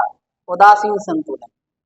ठीक है ना। ये संतुलन आपको याद रखना है। स्थायी संतुलन, यदि किसी वस्तु को उसकी संतुलन अवस्था में से थोड़ा विपरीत करने के लिए छोड़ने पर यदि वस्तु अपनी पुनः संतुलन की स्थिति प्राप्त कर लेती है तो उसी वस्तु को स्थायी संतुलन कहा जाता है। उदाहरण के लिए चौड़े मुंह पर रखा हुआ शंकु, इस पर रखा हुआ आपका चौड़े मुंह पर रखा हुआ शंकु, ये क्या कहलाता है? आपका स्थायी संतुलन कहलाता है। बस आपको देखिए इनके न्यूमेरिकल क्वेश्चन कंपटीशन एग्जाम में नहीं आते, बस थोड़ी सी इनकी डेफिनेशन आपको याद रखनी है। दूसरा अस्थायी संतुलन, इसका उदाहरण याद रखो, शीर्ष पर खड़ा हुआ शंकु। किस पर खड़ा हुआ? शीर्ष पर खड़ा हुआ शंकु क्या कहलाएगा आपका? अस्थायी संतुलन। जैसे उदाहरण के लिए समझिए, जैसे कोई वस्तु है, जो चित्र बने हैं आपके, अगर देखिए ये इधर कोई रखा हुआ है, इक्विलिब्रियम कहला रहा, अब इधर रखा हुआ तो इसका संतुलन क्या स्थायी है? अगर आप एक पैर से खड़े हो जाएंगे आपका संतुलन बना रहेगा, कहीं आप इस साइड चले जाएंगे, कहीं उस साइड चले जाएंगे। और अगर मान लीजिए आप दोनों पैरों से खड़े हुए, हाथ भले चाहे आप कैसे कर लीजिए, लेकिन आपका संतुलन सही बना रहेगा। ठीक है ना। तो जैसे आप कहते हो, जैसे मान लो कोई वस्तु है ऐसी, अब जी इधर रखी हुई है, जी इसका मुंह कैसा है? खुला हुआ है। अब जी इसका संतुलन कैसा है? बिगड़ जाएगा। लेकिन अगर मान लो ऐसा रख दिया इसको, तो इसका संतुलन बना रहेगा। तीसरी कौन सी स्थिति है? उदासीन। यदि किसी वस्तु को उसकी संतुलन स्थिति में थोड़ा सा विस्थापित करके छोड़ दिया जाए तो उसकी जो अवस्था पूर्व में ही आने का प्रयास करती है लेकिन आ नहीं पाती है, तो कैसी कहलाती है? आपकी उदासीन कहलाती है। मतलब कोई काम ही ना करे। आप अपने घर पर जाना तो चाहते हो लेकिन आप घर पे जा ना पाओ, तो मतलब कौन सी स्थिति कहलाएगी? उदासीन। सोच रहे हैं लेकिन वैसा काम हम नहीं कर पा रहे हैं। ठीक है ना? इसका जो उदाहरण आप बताओगे, जैसे गोलाकार वस्तुएं, किसी तल पर पड़ा हुआ शंकु, कौन सी वस्तु कहलाए? ये देखिए, ये उदासीन है, लुढ़कना चाहता है लेकिन फिर भी नहीं लुढ़क पा रहा। लेकिन ये देखो आप, बाकायदा संतुलन में है आपकी वस्तु। ठीक है ना? ऐसे जो इनको उदाहरण देखने को मिलते हैं। अब देखिए, हमारा जो नेक्स्ट टॉपिक स्टार्ट होता है उसका नाम क्या है आपका? दाब। कौन सा टॉपिक है अपना? दाब के बारे में अब हम पढ़ते हैं।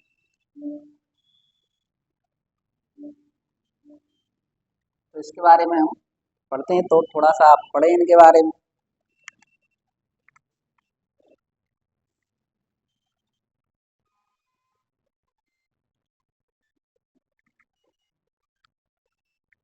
चलिए देखिए, अब जो हमारा अगला जो टॉपिक आया है उसका नाम क्या है आपका? दाब। क्या नाम है हमारा टॉपिक का? आप कहोगे इस टॉपिक का नाम है दाब। अब दाब का फॉर्मूला क्या होता है? दाब जो प्रेशर लगता है, दाब को ही हम क्या बोलते हैं? प्रेशर। प्रेशर लगता है किस पर? बल आप कितना लगा रहे हो, कितने क्षेत्रफल पर लगा रहे हैं, वही कहलाता है। यानी आप कहोगे दाब का जो फॉर्मूला है, यानी बल के बटे में होता है क्या? क्षेत्रफल। यानी बल में भाग दे देते हैं क्षेत्रफल से, तो आपको क्या पता पड़ जाता है? तो आपने कहा उसका दाब पता पड़ता है। यानी आपने कहा pressure is equal to force upon area. तो देखिए, जितना आप क्षेत्र को दबाएंगे, इधर से दबा, ये फोर्स लगा रहे हैं आप, ये उसका क्या है? एरिया। या आप जहाँ से बैठते हैं तो उस पर बल लगता है आपका दाब। ठीक है ना? आगे देखिए, अतः दाब का एसआई मात्रक क्या है? न्यूटन मीटर, न्यूटन प्रति मीटर स्क्वायर। यानी आप कहोगे दाब का जो एसआई मात्रक है, आप कहोगे कौन सा है? तो आप कहोगे न्यूटन प्रति मीटर स्क्वायर। यानी दाब का एसआई मात्रक क्या है? न्यूटन प्रति मीटर स्क्वायर। ठीक है? दाब एक अदिश राशि। दाब कैसी राशि है आपकी? अदिश राशि। ठीक है ना? वायुमंडलीय दाब, कौन सा दाब आ रहा है? वायुमंडलीय दाब किसे कहते हैं? यानी पृथ्वी के चारों ओर उपस्थित वायु एवं उसके विभिन्न गैसों को वायुमंडल कहा जाता है। ठीक है ना? वायुमंडल किसको कहते हैं हम? वायुमंडल पृथ्वी के चारों ओर उपस्थित वायु और गैसों को ही हम क्या कहते हैं? वायुमंडल कहते हैं। वायुमंडल में उपस्थित वायु हम सभी पर अत्यधिक दाब डालती है, जिसे हम क्या कहते हैं? वायुमंडलीय दाब कहते हैं। यानी अगर क्वेश्चन आता है वायुमंडल किसे कहते हैं, तो वायुमंडल में उपस्थित जो वायु है, जो गैसें हैं, उन सबको हमने क्या कहा है? वायुमंडल कहा है। लेकिन जो वायुमंडल में जो गैसें हैं जो हम पर प्रभाव डालती हैं, उनको हम क्या कहते हैं? वायुमंडलीय दाब कहते हैं। ठीक है ना? वायुमंडलीय दाब की पहली बार गणना करने किसमें की गई थी? आप कहोगे बॉन यूरिक ने की थी। किसने की थी? क्वेश्चन याद कर लीजिए आप कि वायुमंडलीय दाब की पहली बार गणना किसने की थी? तो आप कहोगे बॉन यूरिक ने की थी। ठीक है ना? आगे देखिए, सामान्यतः वायुमंडलीय दाब के मानक वह दाब होता है जो पारे के 76 सेंटीमीटर वाले एक स्तंभ के समान होता है। तो देखिए, ये इनके मात्रक बताया गया, लेकिन आपको जो सबसे ज्यादा इंपोर्टेंट क्वेश्चन याद रखना है कि वायुमंडलीय दाब की पहली बार गणना किसने की थी? आप कहोगे, तो आप कहोगे बॉन यूरिक ने की थी। ठीक है ना? आगे देखिए, अब इसी में जो आते हैं आपके कुछ वायुमंडलीय दाब को मापने वाले आपके मेजरमेंट। ठीक है ना? आप देखिए, इनके मान याद रखना आपको। आप कहोगे 1 सेंटीमीटर पारा दाब बराबर किसके बराबर बताया गया है? 1 सेंटीमीटर पारा दाब के बराबर है, तो आप कहोगे 1.33 इंटू 10⁻³ पास्कल के बराबर। देखिए, पेपर में मान पूछ लेते, जैसे आपसे पूछे जाए 1 पास्कल बराबर क्या होता है? 1 न्यूटन प्रति मीटर स्क्वायर। यानी पास्कल का मान, यानी दाब का ऐसा मात्रा क्या है? पास्कल। पास्कल को 1 पास्कल बराबर कितना मान होता है? तो आप कहोगे 1 न्यूटन प्रति मीटर स्क्वायर होता है। 1 बार के बराबर क्या होता है? तो आपने कहा 10⁵ न्यूटन प्रति मीटर स्क्वायर। 1 मिलीबार के बराबर 10⁻² पास्कल। और 1 टॉर बराबर क्या होगा? 1 मिली पारा दाब। तो ऐसे मान आपको याद रखना है, जब 2 से 3 बार आप इसको पढ़ेंगे तो आपके पेपर के क्वेश्चन आपसे लग जाएंगे। ठीक है ना? अब देखिए, इसी में जो अब हमारा आता है वायु दाब मापी यंत्र, यानी बैरोमीटर। कौन सा आता है आपका? अब हम पढ़ते हैं बैरोमीटर के बारे में। नाम तो सुना होगा आपने, इसका नाम बैरोमीटर। बैरोमीटर क्या कहता है? वायुमंडलीय दाब को बैरोमीटर या वायु दाब मापी से मापा जाता है। वायुमंडलीय दाब यानी हम पे जो गैसें प्रभाव डालती हैं उनको हम किससे नापते हैं? बैरोमीटर से नापते हैं, ठीक है ना। टॉरशैली के प्रयोग के आधार पर फोर्टीन ने इस यंत्र को बनाया था। याद रखना, किस प्रमेय के आधार पर बैरोमीटर बनाया गया था? तो आपने कहा टॉरशैली प्रमेय के आधार पर। बनाने वाले कौन थे आपके? फोर्टीन। फोर्टीन ने क्या बनाया? आपका बैरोमीटर बनाया, ठीक है ना। इसे फोर्टीन का बैरोमीटर भी कहते हैं। यह किसी भी समय वायुमंडल के दाब की ठीक जानकारी देता है, ठीक है ना। बैरोमीटर की सहायता से मौसम संबंधी पूर्वानुमान लगाया जाता है। जैसे आपने सुना होगा कि आपने मीडिया पर सुना होगा, टीवी वगैरह पर बताते हैं मानसून आने वाला है, हवाएं चलने वाली हैं, ठीक है ना। ये सब कौन बताता, कैसे पता पड़ता है? तो आप कहते हो बैरोमीटर के द्वारा इनकी जानकारी पता पड़ती है, ठीक है ना। क्योंकि आपने देखा देश की वायुमंडल की अलग अलग सतहें, क्षोभ मंडल, समताप मंडल, आयन मंडल, ठीक है ना, बहिर्मंडल, ये सब आपकी ओजोन मंडल, ये सब आपकी परतें हैं, ठीक है ना। लेकिन आपको याद रखना जो मौसमी घटना है, कौन सी घटना है? मौसमी घटना है। कौन सी घटना है? मौसमी जो घटना है वो सभी आपकी क्षोभ मंडल में होती है। इसमें होती है आपकी क्षोभ मंडल में सारी की सारी आपकी मौसमी घटनाएं होती है। लेकिन अगर आपसे पूछा जाए कि बताइए हवाई जहाज कहाँ उड़ते हैं? कौन से? हवाई जहाज कहाँ उड़ते हैं? तो आप बताओगे ये जो हवाई जहाज है ये समताप मंडल में उड़ते हैं। कहाँ पर उड़ते हैं? समताप मंडल। क्षोभ मंडल के जो ऊपर वाला भाग है उसको हम क्या कहते हैं? समताप मंडल कहते हैं, ठीक है ना। अब देखिए बैरोमीटर से संबंधित क्वेश्चन पूछे जाते हैं कि बताइए बैरोमीटर का जो पाठ्यांक है एकाएक नीचे गिर जाए, यानी अचानक से बैरोमीटर का जो पाठ्यांक है, जैसे मान लीजिए बैरोमीटर है, अचानक से उसका पाठ्यांक कहाँ गिर जाए? नीचे गिर जाए। यानी आपने देखा होगा ऐसे मान लीजिए कोई कांटा है, ठीक है ना, वो इधर था, अचानक से उठ के वो कहाँ आ जाए? नीचे आ जाए। अगर वो नीचे आ गया है मतलब अब क्या होगी? आंधी चलेगी। बैरोमीटर के पाठ्यांक का अचानक से नीचे गिरना क्या किसका कारण होता है? आंधी चलना होता है। लेकिन अगर इसका पाठ्यांक धीरे धीरे नीचे गिरता, मान लो आपको धीरे धीरे स्लोली स्लोली नीचे आ रहा है, मतलब वर्षा होने की संभावना है। लेकिन अगर जब वो पाठ्यांक धीरे धीरे ऊपर उठता है, देखो तीन कारण बताया आपने। जब वो अचानक से नीचे गिरा तो आंधी आई, क्या आई? आंधी। लेकिन वो धीरे धीरे अगर नीचे गिरा तो आपने कहा कि वर्षा हुई, क्या हुई? वर्षा। लेकिन अगर मान लो आपको धीरे धीरे ऊपर की ओर खिसक रहा है तो मौसम साफ होगा, क्या हो जाएगा आपका? मौसम साफ होता है।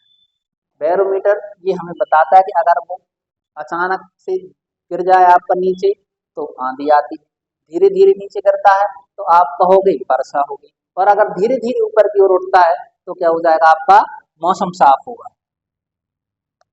ठीक है ना। अब देखिए अगला जो अपना टॉपिक है इसी में कि अब हम पढ़ने वाले हैं किसके बारे में? आप कहोगे निद्रव वायु दाब मापी। कौन सा? ऐसा है जिसमें कोई दाब या लिक्विड नहीं होता है, निद्रव, कोई दाब नहीं लगता है। वायुमंडल दाबी के बारे में बात कर रहे हैं। 14 के द्वारा पारा दाब मापी की कमियों को दूर करने के लिए इस दाब मापी का निर्माण किया गया। इसमें किसी द्रव्य का उपयोग नहीं करते। पारा में तो आपने देखो पारा भरा जाता है, ठीक है ना, लेकिन इसमें किसी लिक्विड का प्रयोग नहीं किया जाता है। इसे ही हमने क्या नाम कहा है? निद्रव वायुदाब मापी कहा है। इस वायुदाब मापी का आकार काफी छोटा होता है। इसका उपयोग कहीं भी किया जा सकता है। इसका उपयोग ऊंचाई मापने में किया जाता है। इस सिद्धांत पर बनने वाला ऊंचाई नापने वाला यंत्र को हम क्या कहते हैं? तुंगता मापी कहते हैं। क्या कहते हैं इसको? तुंगता मापी। तुंगता मापी यंत्र क्या करता है? तो आपने कहा कि ऊंचाई मापने का काम आता है, ठीक है ना। अगला है पृथ्वी की सतह से ऊपर जाने पर वायुमंडलीय दाब कम होता है। यानी आप जैसे जैसे पृथ्वी की सतह से ऊपर जाते हैं आपका जो वायुमंडलीय दाब है वो कैसा होने लगता है? कम होने लगता है। यानी जिसके कारण पहाड़ों पर खाना बनाने में कठिनाई आती है। देखिए वहां पर गैसे ही नहीं, वायुमंडल कम आता है। आपने देखा जैसे जैसे हम पहाड़ पर चढ़ते हैं तो हमें सांस लेने में दिक्कत होने लगती है, ठीक है ना। यानी आप कोई खाना भी नहीं पका पाते हैं।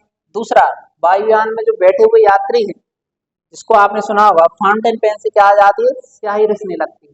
दो कारण याद रखना वायुमंडलीय दाब के कारण क्या क्या परिवर्तन होते हैं। हम पृथ्वी की सतह से अगर हम ऊंचाई पर जाते हैं तो वायुमंडलीय दाब कम होता है, जिसके कारण हमें पहाड़ों पर खाना पकाने में दिक्कत आती है। दूसरा, आप कहोगे वायुमंडलीय दाब के कारण ही जो हवाई जहाज में यात्री बैठे रहते हैं उनके पेन से स्याही रिसने लगती है। कौन सा सेंट? फाउंटेन पेन से। ठीक है ना। अब देखिए, इसी पर आता है हमारा द्रव्यों में दाब कैसे लगता है। द्रव्य मतलब जो आपके लिक्विड होते हैं उनमें भी दाब काम करता है। कैसे काम करता है? तो देखिए, द्रव्यों में दाब की बात करते हैं। द्रव्यों में दाब, द्रव्य के अंदर किसी बिंदु पर द्रव्य के कारण दाब, द्रव्य की सतह से उस बिंदु की गहराई के घनत्व तथा गुरुत्वीय त्वरण के गुणनफल के बराबर होता है। यानी जैसे आपको परिभाषा याद रखना है कि द्रव्य के अंदर जो दाब लगता है वो उसकी सतह यानी गहराई कितनी है और उस पर गुरुत्वीय त्वरण कितना है। यही हमने बात कही है कि उसकी सतह देखो पहले तो, ठीक है ना, और उसकी गहराई देखो, तभी आपको पता पड़ेगा कि उसमें कितना दाब लग रहा है। ठीक है ना। दाब मतलब प्रेशर। देखिए, आपने देखा होगा कि छत पर टंकी रखी रहती है। क्या रखी रहती है? टंकी। अब टंकी कितनी ऊंचाई पर है और उसमें कितना पानी रखा है, उतने ही प्रेशर से आपने देखा टोंटियों में पानी आता है। ठीक है ना। तो आपने देखा टंकी नीचे है तो प्रेशर नहीं देती है, लेकिन वही टंकी को अगर उठाकर आप छत पर रख देते हैं, इसी कारण से आपने देखा टोंटियों में प्रेशर से पानी आता है।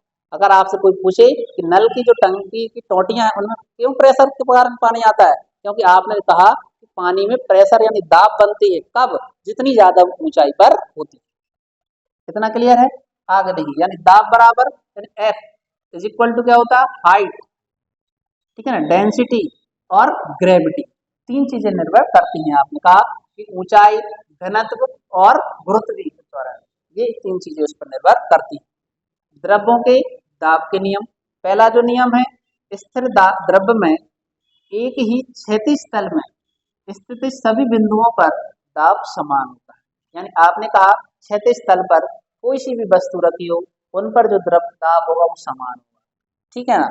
स्थिर द्रव्य में के भीतर किसी भी बिंदु पर दाब प्रत्येक दिशा में बराबर होता है। अब द्रव्य कैसा है? स्थिर है, ठीक है, तो भी आपका दाब कैसा रहेगा? बराबर रहेगा।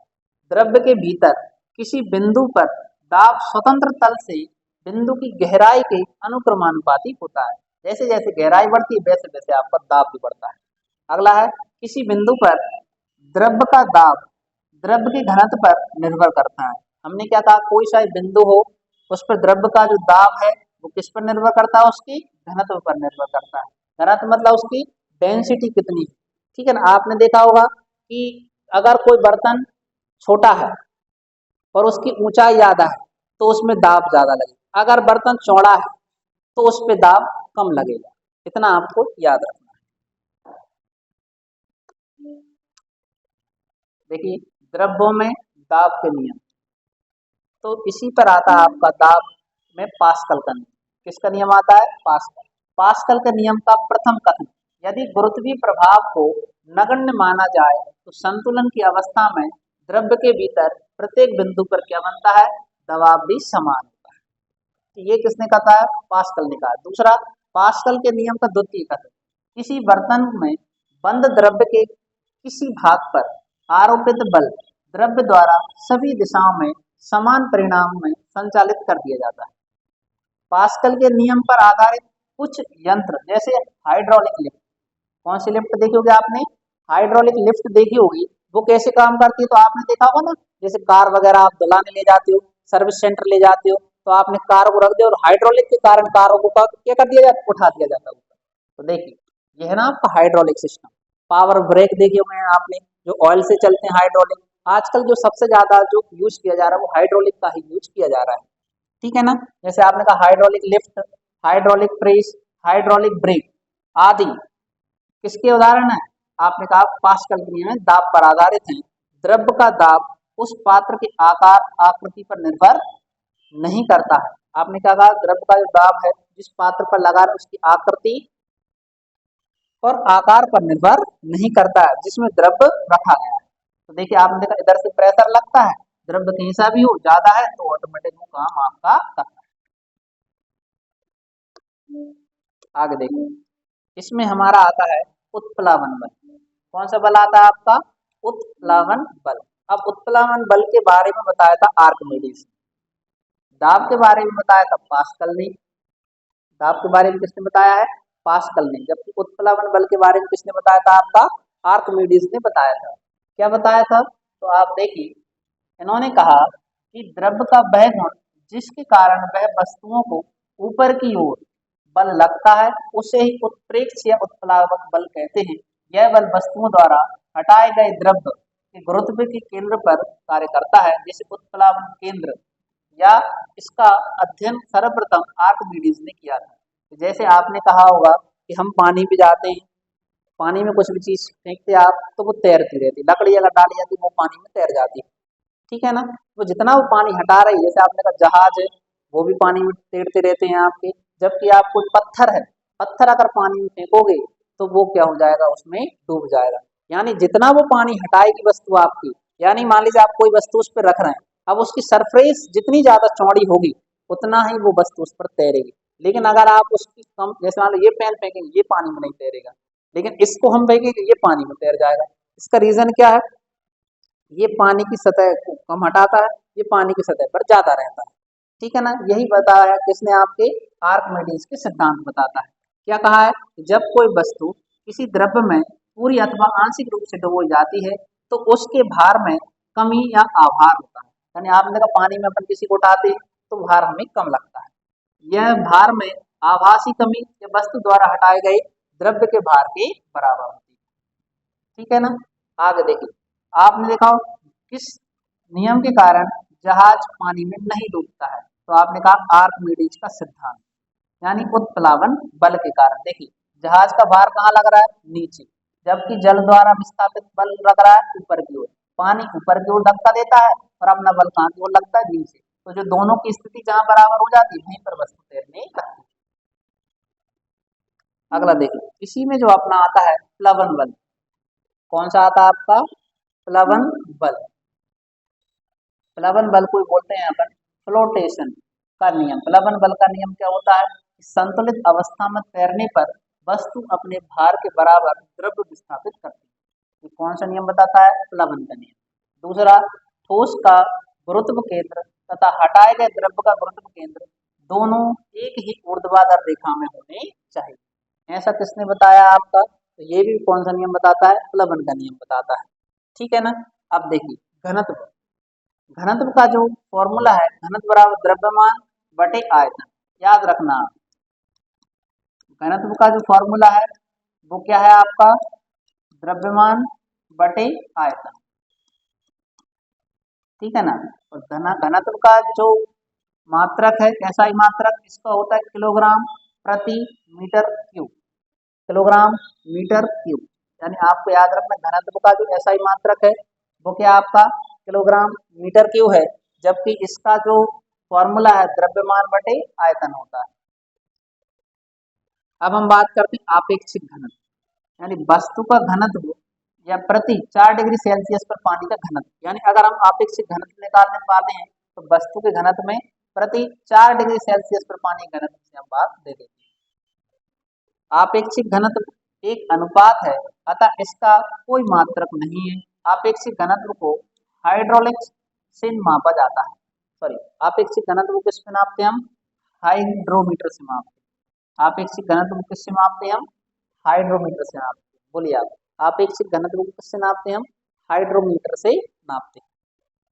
सामान्यतः जल की अपेक्षा समुद्री जल का घनत्व अधिक होता है। वेरी इंपोर्टेंट, याद रखना, क्या याद रखना आपको, सामान्य जल की अपेक्षा, क्या क्वेश्चन है अपना, सामान्य जल की अपेक्षा किसका सर्वाधिक घनत्व होता है, तो आप कहोगे समुद्री जल का। अगला, इसलिए उसमें तैरना आसान होता है। जबकि बर्फ पानी में तैरती है तो उसके आयतन का 1/10 भाग पानी के ऊपर तैरता है। किसी बर्तन में पानी भरा है और उस पर बर्फ तैर रही है, तो जब बर्फ पूरी तरह पिघल जाती है तो पात्र में पानी का तल बढ़ता नहीं, पहले से ही समान ही रहता है। क्योंकि आपने देखा जैसे ही हमने बर्फ डाला तो बर्फ तैर गई, बर्फ धीरे धीरे उसमें पिघल गई, अब पानी का आयतन बढ़ेगा ही नहीं, आयतन कैसा रहता है, समान। यानी हमको याद रखना है किस जल का घनत्व सर्वाधिक होता है, तो आप कहोगे सामान्य जल की तुलना में समुद्री जल का जो घनत्व है वो सर्वाधिक रहता है। ठीक है ना। अब देखिए दूध की जो शुद्धता, दुग्ध मापी यंत्र कौन सा कहलाता है, तो आप कहते हो लैक्टोमीटर। दूध की शुद्धता को किससे नापा जाता है, लैक्टोमीटर से नापते हैं। याद रखना आपको कि दूध की शुद्धता को हम किस यंत्र से नापते हैं, तो आप कहते हो इसको हम लैक्टोमीटर से नापते हैं। आगे देखिए मित केंद्र क्या होता है, यानी मेटा सेंटर। तैरती हुई वस्तु द्वारा विस्थापित द्रव्य में के गुरुत्व केंद्र को उत्प्लावन केंद्र कहते हैं। उत्प्लावन केंद्र से जाने वाली ऊर्ध्व रेखा जिस बिंदु पर वस्तु के गुरुत्व केंद्र से जाने वाली प्रारंभिक ऊर्ध्वाधर रेखा को काटती है, उसे ही हम मिड पॉइंट कहते हैं, यानी बीच का केंद्र बिंदु कहते हैं। तैरने वाली वस्तु के स्थायी संतुलन के लिए शर्त, पहला मिड केंद्र गुरुत्व केंद्र के ऊपर होना चाहिए, यानी अगर कोई वस्तु तैर रही है तो गुरुत्व केंद्र के कैसे होना चाहिए, ऊपर होना चाहिए। अगला वस्तु का गुरुत्व केंद्र हटाए गए द्रव्य का गुरुत्व केंद्र यानी उत्प्लावन बल केंद्र दोनों एक ही ऊर्ध्वाधर रेखा में होने चाहिए। अब देखिए उन्होंने क्या बताया, अगर हम तैरते हैं, देखिए तैर रहे हैं तो ये ऐसे है, लेकिन आप कूदते हैं तो आप सीधे नीचे जाते, आप नहीं तैर पाते। इसका कारण क्या है, आपका जो सरकमफेरेंस है, आप कहोगे कि अगर जब हम तैरते हैं, तैरने का जो आपका गुरुत्व केंद्र है और आपका क्या है, गुरुत्व केंद्र मिड केंद्र के ऊपर होना चाहिए। अगला देखिए इसी में आता है पृष्ठ तनाव। क्या आता है अपना, पृष्ठ तनाव। तो देखिए द्रव्य के भीतर का अणु ससंजक बल के कारण अपने पड़ोसी अणुओं के द्वारा आकर्षित होता है। द्रव्य की ऊपरी पृष्ठ या सतह स्वतंत्र होती है, जिसे हम स्वतंत्र पृष्ठ या फ्री सरफेस कहते हैं। द्रव्य के ऊपर पृष्ठ के नजदीक न होकर द्रव्य के भीतर होने वाला अणु अपने पड़ोसी अणुओं के चारों तरफ पूर्ण रूप से घिरा होता है। ऐसा अणु अपने पड़ोसी अणुओं के द्वारा सभी दिशाओं में समान रूप से आकर्षित होता है, यही कहलाता है आपका पृष्ठ तनाव। ठीक है ना। पृष्ठ तनाव के कारण आपने देखा होगा, इसके उदाहरण आपको याद रखना है। इसके उदाहरण याद रखना है पृष्ठ तनाव के। देखते हैं कौन कौन से उदाहरण आते हैं। पहला है पतली सुई, पृष्ठ तनाव के कारण पानी में पर तैराई जा सकती है। क्या तैराई जा सकती है, पतली सुई। दूसरा साबुन, डिटर्जेंट आदि जल का पृष्ठ तनाव कम कर देते हैं, अतः वे मैल में गहराई तक चले जाते हैं, जिसके कारण कपड़ा ज्यादा साफ दिखाई देते हैं। तो क्या अगर आपसे पूछा जाए कि पृष्ठ तनाव कम करके हम जो आपके साबुन रहते, डिटर्जेंट रहते हैं, ये आपके मैल को हटाते हैं। अगला साबुन के बुलबुले, साबुन के घोल के बुलबुले बड़े इसलिए बनते हैं कि जल में साबुन घोलने पर उसका पृष्ठ तनाव कम हो जाता है। अगला स्थिर जल की सतह पर मच्छरों का लार्वा तैरते रहते हैं, परंतु जल में मिट्टी का तेल छिड़क देने पर उसका पृष्ठ तनाव कम हो जाता है, जिससे लावा पानी में क्या हो जाता है, डूब जाता है। अगर आ जाए तो बताइए जो मच्छरों का जो लावा है पानी में कब तैरता है, जब पृष्ठ तनाव ज्यादा होता है। अगर उसमें मिट्टी का तेल डाल देते हैं तो पृष्ठ तनाव कैसा हो जाता है, आपका कम हो जाता है। गरम सूप स्वादिष्ट लगता है, क्योंकि गरम सूप का पृष्ठ तनाव कैसा होता है, कम, जब वह जीभ के ऊपर सभी भागों में अच्छी तरह फैल जाता है। पृष्ठ तनाव के कारण ही पानी से बाहर निकालने पर शेविंग ब्रश के बाल आपस में चिपक जाते हैं। ये आपको वेरी इंपोर्टेंट उदाहरण याद रखना है कि पृष्ठ तनाव के कारण ही जो शेविंग ब्रश जो रहता है उसको पानी से जैसे निकालते हैं तो उसके जो है आपस में पार्ट चिपक जाते हैं। अगला इसी में आप पढ़ते हैं कि प्रत्येक पदार्थ अणुओं से मिलकर बना है, जिनके बीच आकर्षण बल कार्य करता है। एक ही पदार्थ के अणुओं के मध्य लगने वाला बल ससंजक बल कहलाता है। कौन सा बल कहलाता है, ससंजक बल, जो मतलब सभी एक ही प्रकार के अणुओं में लगता है। ठीक है ना। ठोसों में ससंजक बल का मान बहुत अधिक होता है। ये आपको वेरी इंपोर्टेंट तरीके से याद रखना है कि अगर पूछे जाए कि सर्वाधिक जो है ससंजक बल कहाँ पर काम करता है, तो आप कहोगे ससंजक बल सर्वाधिक किसमें होता है, ठोसों में होता है, जिसके कारण अणु दृढ़ता पूर्वक बने रहते हैं, फलस्वरूप उनका आकार निश्चित होता है। जबकि द्रव्यों में ससंजक बल बहुत कम होता है। द्रव्य में ससंजक बल कैसा होता है, कम होता है, फलस्वरूप द्रव्यों का कोई निश्चित आकार नहीं होता है। ठोस का आकार होता है, द्रव्य का आकार नहीं होता है। क्यों, क्योंकि ठोसों में ससंजक बल ज्यादा होता है और द्रव्यों में ससंजक बल कम होता है। गैसों में ससंजक बल का मान नगण्य या ना के बराबर होता है, जिसके कारण उसमें विसरण डिफ्यूजन का गुण पाया जाता है, इसलिए आप लोग गैसें फैल जाती है। ठीक है ना, तो इनमें ससंजक बल नहीं होता है। दो भिन्न पदार्थों के अणुओं के मध्य लगने वाले आकर्षण बल को ही हम कौन सा बल कहते हैं?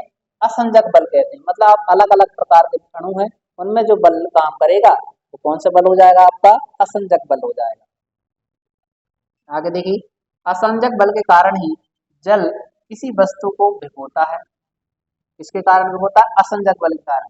इस बल के कारण ही ब्लैक बोर्ड पर चौक से लिखने पर अक्षर उभरते हैं। याद रखना, किस बल के कारण? असंजक बल के कारण। जब किसी द्रव्य ठोस युग्म के लिए असंजक बल का मान द्रव्य के अणुओं के ससंजक बल के मान के से कम करते हैं, तो वह द्रव्य उस ठोस को गीला नहीं कर पाता। जैसे पारा कांच पर चिपकता नहीं चिपकता, यानी आपने कहा कि पारा जो है वो कांच पर नहीं चिपकता है, क्योंकि पारा और कांच के अणुओं के मध्य लगने वाला असंजक बल पारे के अणुओं के मध्य लगने वाले ससंजक बल के कम हो जाता है। ठीक है ना। इसी प्रकार जब किसी द्रव्य ठोस युग्म के लिए असंजक बल का मान द्रव्यों के अणुओं के ससंजक बल के मान से अधिक होता है, तो वह ठोस को गीला कर देते हैं। जैसे पानी कांच पर चिपकता है, क्योंकि पानी कांच के अणुओं के मध्य लगने वाले असंजक बल से अणुओं के मध्य लगने वाले ससंजक बल से अधिक मान होता है। यानी पानी का जो ससंजक बल का मान है वो अधिक है, और आपकी कांच का जो असंजक मान है वो कम है। इसी कारण पानी जो है कांच को गीला कर देता है। ठीक है ना। इसी में जो हमारा इसी में आता है नेक्स्ट टॉपिक जो है, उसका नाम है आपका, आप कहोगे केशिकत्व। कौन सा है आपका? छोटे छोटे से टॉपिक है आपके। अगला जो टॉपिक है वो कौन सा आपका? आप कहोगे केशिकत्व, यानी कैपिलरी ट्यूब। केशिकत्व क्या होते हैं? तो आपने कहा द्रव्य के ऊपर चढ़ने या नीचे उतरने की घटना को ही हम क्या कहते हैं? केशिकत्व। केशिकत्व को इसको कहा जाता है द्रव्य के ऊपर उतरने या नीचे चढ़ने, सॉरी नीचे उतरने या ऊपर चढ़ने की घटना को हम क्या कहते हैं? केशिकत्व कहते हैं। केश नली एक बहुत ही कम एवं एक समान त्रिज्या वाली एक खोखली नली होती है। केश नली में कोई भी द्रव्य किस सीमा तक चढ़ेगा, यह केश नली की त्रिज्या पर निर्भर करता है। यानी केश नली जितनी ज्यादा पतली होगी उसमें उतनी जल्दी द्रव्य चढ़ जाएगा, केश नली जितनी ज्यादा चौड़ी होगी उतनी चढ़ने में उसको देर लगेगी। सामान्यतः जो द्रव्य कांच को भिगोता है वह केश नली के ऊपर चढ़ जाता है, और जो द्रव्य कांच को नहीं भिगाता है वह नीचे उतर जाता है। ठीक है ना। जैसे जब केशिकत्व को पानी में डुबोया जाता है तो पानी के ऊपर चढ़ जाता है, और जब पानी की सतह केश नली में धंसा हुआ रहता है तो इसके विपरीत जब केश नली में पारे को डुबाया जाता है तो पारा केश नली के बर्तन में रखे हुए पारे की सतह से नीचे रहता है, और केश नली में पारे की सतह को ऊपरा हुआ रहता है। अपोजिट चीजें बताई गई। ठीक है ना। देखिए, नली जितनी पतली होगी द्रव्य उतनी ही अधिक ऊंचाई तक चढ़ेगा। शुद्ध जल केश नली के ऊपर चढ़ जाता है और पारा केश नली के नीचे गिर जाता है। दोनों आपको याद रखना है, पारा ऊपर नहीं चढ़ता है, शुद्ध जल ऊपर चढ़ जाता है। पर इसी का जो उदाहरण हम देखते हैं उसमें है केशिकत्व के उदाहरण, जो पेपर में आपसे पूछे जाते हैं। किसके उदाहरण है आपके? केशिकत्व के जो आपके उदाहरण है। देखिए, किसके उदाहरण देख रहे हैं हम? केशिकत्व के उदाहरण देखते हैं। पहला है ब्लॉटिंग पेपर, स्याही को शीघ्र सूख लेता है क्योंकि इसमें बने बने छोटे छिद्र केश नली की तरह कार्य करते हैं। याद रखना कि आज पूछा ब्लॉटिंग पेपर स्याही को शीघ्र सूख लेते हैं, ये किस प्रकार की क्रिया है, तो किसके द्वारा की जाती है? आपको केश नली की तरह काम करते हैं। लालटेन या लैंप की बत्ती, केसी बत्ती के कारण ही तेल ऊपर जाता है, जिससे आपको दिए जलते हैं। पेड़ पौधों की शाखाओं, तनों, पत्तियों तक जल आवश्यक रूप से लवण केशिकत्व की क्रिया द्वारा ही पहुंचते हैं। अगला है कृत्रिम उपग्रह के अंदर भारहीनता की अवस्था, यदि किसी केश नली को जल में खड़ा किया जाए तो नली में चढ़ने वाले जल स्तंभ को प्रभावी भार शून्य होने के कारण जल नली के दूसरे सिरे तक पहुंच जाते हैं, चाहे केश नली कितनी भी लंबी क्यों ना हो। अगला है, वर्षा के बाद किसान अपने खेतों की जुताई कर देते हैं ताकि मिट्टी में बनी केस नलियां टूट जाती हैं और पानी ऊपर ना आ सके, पानी में क्या बनी रहे, मिट्टी में नमी बनी रहे। अब इसी में जो आता हमारा कौन सा, तरल प्रवाह यानी फ्लो ऑफ फ्लूइड। अब देखिए तरल प्रवाह में आता है आपका श्यानता। कौन से टॉपिक आता है आपका इसी में, हम बात करते हैं किसकी, तो आप बात करते हो श्यानता की। किसकी बात करते हैं, श्यानता। देखिए श्यानता में क्या होता है आपका, कि आपने कहा किसी द्रव्य या गैस की परत दूसरी परत पर फिसलने या उसके मध्य लगने वाले घर्षण बल है जो किसी अपेक्षित गति का विरोध करता है। यानी श्यान बल, जो श्यान बल है वो हमेशा दूसरे का विरोध करता है। जैसे आपने देखा होगा पानी है, पानी में अगर हमने तेल डाल दिया, क्या डाल दिया, तेल की बूंदें गिरती हैं तो आपने देखो अलग ही हाईलाइट होती है, तो किसके कारण होती है, श्यानता के कारण होती है। ठीक है ना। तो आगे देखिए इनके हमें केवल उदाहरण समझना है कि श्यानता के कारण कौन कौन से उदाहरण आपको देखने को मिलते हैं। याद रखिए ठोसों में श्यानता नहीं होती, वेरी इंपॉर्टेंट लाइन याद रखना है, ठोसों में क्या नहीं होती है, श्यानता नहीं होती। गैसों में श्यानता द्रव्यों की तुलना में बहुत कम होती है। तो याद रखना आप कि सबसे ज्यादा जो श्यानता यानी फिसलन जो होता है वो किस में होता है आपका, तो आप कहोगे द्रव्यों में होता है। इनकी तुलना में गैसों में कम होता है, जबकि ठोसों में श्यानता नहीं होती। ठीक है ना। आगे देखिए श्यानता का ताप पर प्रभाव, ताप बढ़ाने पर द्रव्य की श्यानता घट जाती है परंतु गैसों की बढ़ जाती है। एक आदर्श तरल की श्यानता शून्य होती है। व्यवहार में ऐसा द्रव्य असंभव है जिसकी श्यानता कैसी हो, शून्य हो, परंतु जल आदर्श द्रव्य में के निकटतम ही रहता है।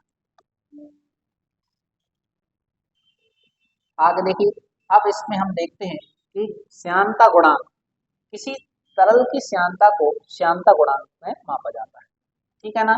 अतः किसी द्रव्य का श्यानता गुणांक उस द्रव्य के अंदर एकांक क्षेत्रफल वाली दो परतों के बीच कार्य करने में श्यान बल के बराबर होता है। जब उन परतों के बीच एकांक वेग प्रवणता को ही श्यानता गुणांक का ऐसा ही मात्रक क्या होता है आपका, डेकअप वाइज। याद रखिए आपको कुछ इंपोर्टेंट है वही चीजें पढ़नी है। अगर आपसे पूछा जाए बताइए श्यानता बल किसमें सबसे ज्यादा लगता है, तो आपने कहा द्रव्य में, गैसों में कम होता है, लेकिन ठोस में कैसा होता है, क्या लगता है, तो ठोस में ये श्यानता बल काम नहीं करता है। ठीक है ना। लेकिन आपने क्या कहा कि जो श्यानता गुणांक का जो एसआई मात्रक है वो क्या है आपका, डेकअप वाइज। क्या है आपका, डेकअप वाइज। किसका आपका एसआई मात्रक है, श्यानता गुणांक का। ठीक है ना। या जिसी को हम बोलते हैं क्या, वाइजली, क्या बोलेंगे इसको, वाइजली इसकी पीआई से दर्शाते हैं। इसे पास्कल सेकंड भी कहते हैं। क्या कहते हैं इसको, पास्कल सेकंड। किसको कहा जाता है, डेकअप वाइज को कहा जाता है। जब कोई वस्तु किसी श्यान द्रव्य में गिरती है तो प्रारंभ में उसका वेग बढ़ता है किंतु कुछ समय बाद वह धीरे धीरे गिरने लगता है। इस नियत वेग को ही वस्तु का सीमांत वेग कहते हैं। सीमांत वेग किसी स्थिति में वस्तु का भार श्यान बल उत्प्लवन बल के योग के बराबर हो जाता है। अतः उस वस्तु पर कार्य करने वाले बलों का बीजीय योग कैसा हो जाता है आपका, शून्य होता है। ठीक है ना। आगे देखो अब इसी में हम देखते हैं कि जो पैराशूट की सहायता से नीचे उतरता है सैनिक, सीमांत वेग से पृथ्वी पर उतरता है। यानी आपने ऊपर से आता है धीरे धीरे वो क्या करता है, नीचे उतरता है। किस बल के कारण, श्यान बल के कारण। बादल आकाश में तैरते हुए प्रतीत होते हैं, किसके कारण, श्यान बल के कारण। क्योंकि बादल भाप में के बहुत छोटे छोटे कणों से मिलकर बने होते हैं। इन कणों का सीमांत वेग बहुत ही कम होता है जिसके कारण वायु की दिशा में बह जाते हैं। तो आपने देखा बादल एक जगह से दूर हुए आपको तैरते हुए प्रतीत होते हैं। ठीक है ना। अब देख इस अगला है धारा रेखी प्रवाह।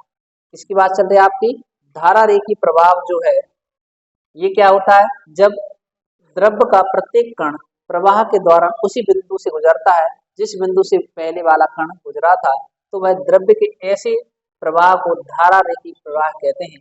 यानी आपको ज्यादा परेशान होने की जरूरत नहीं है। आपने देखा धारा रेखी, इसी पे से शब्द जा रहे हैं, इसी पे से एक कण गए, दूसरे कण भी इसी पे गए, तीसरा कण, धारा रेखी मतलब एक ही रेशा में धारा का फ्लो हो रहा है, तो वो धारा रेखी प्रवाह कहलाता है। ठीक है ना। अनु अब देखिए, तो अविरक्त का सिद्धांत भी कहते हैं, धारा रेखी सिद्धांत को हम क्या कहते हैं, अविरक्तता का सिद्धांत भी कहा जाता है। इसमें यदि कोई संपीड़ित या अश्यान द्रव्य अर्थात आदर्श द्रव्य असमान अनुप्रस्थ परिच्छेद वाली नली में बह रहा हो तो उसका प्रवाह धारा रेखी हो, तो नली के प्रत्येक स्थान पर उसके अनुप्रस्थ परिच्छेद क्षेत्रफल या द्रव्य के प्रवाह का गुणनफल सदैव नियत ही रहता है। अविरक्तता का सिद्धांत ही क्या कहलाता है, धारा रेखी सिद्धांत कहलाता है। ठीक है ना। अब इसी में आता हमारा कौन सा, क्रांतिक वेग। कौन सा वेग आता है आपका, तो आप कहोगे इसी में आता है हमारा कौन सा, क्रांतिक वेग।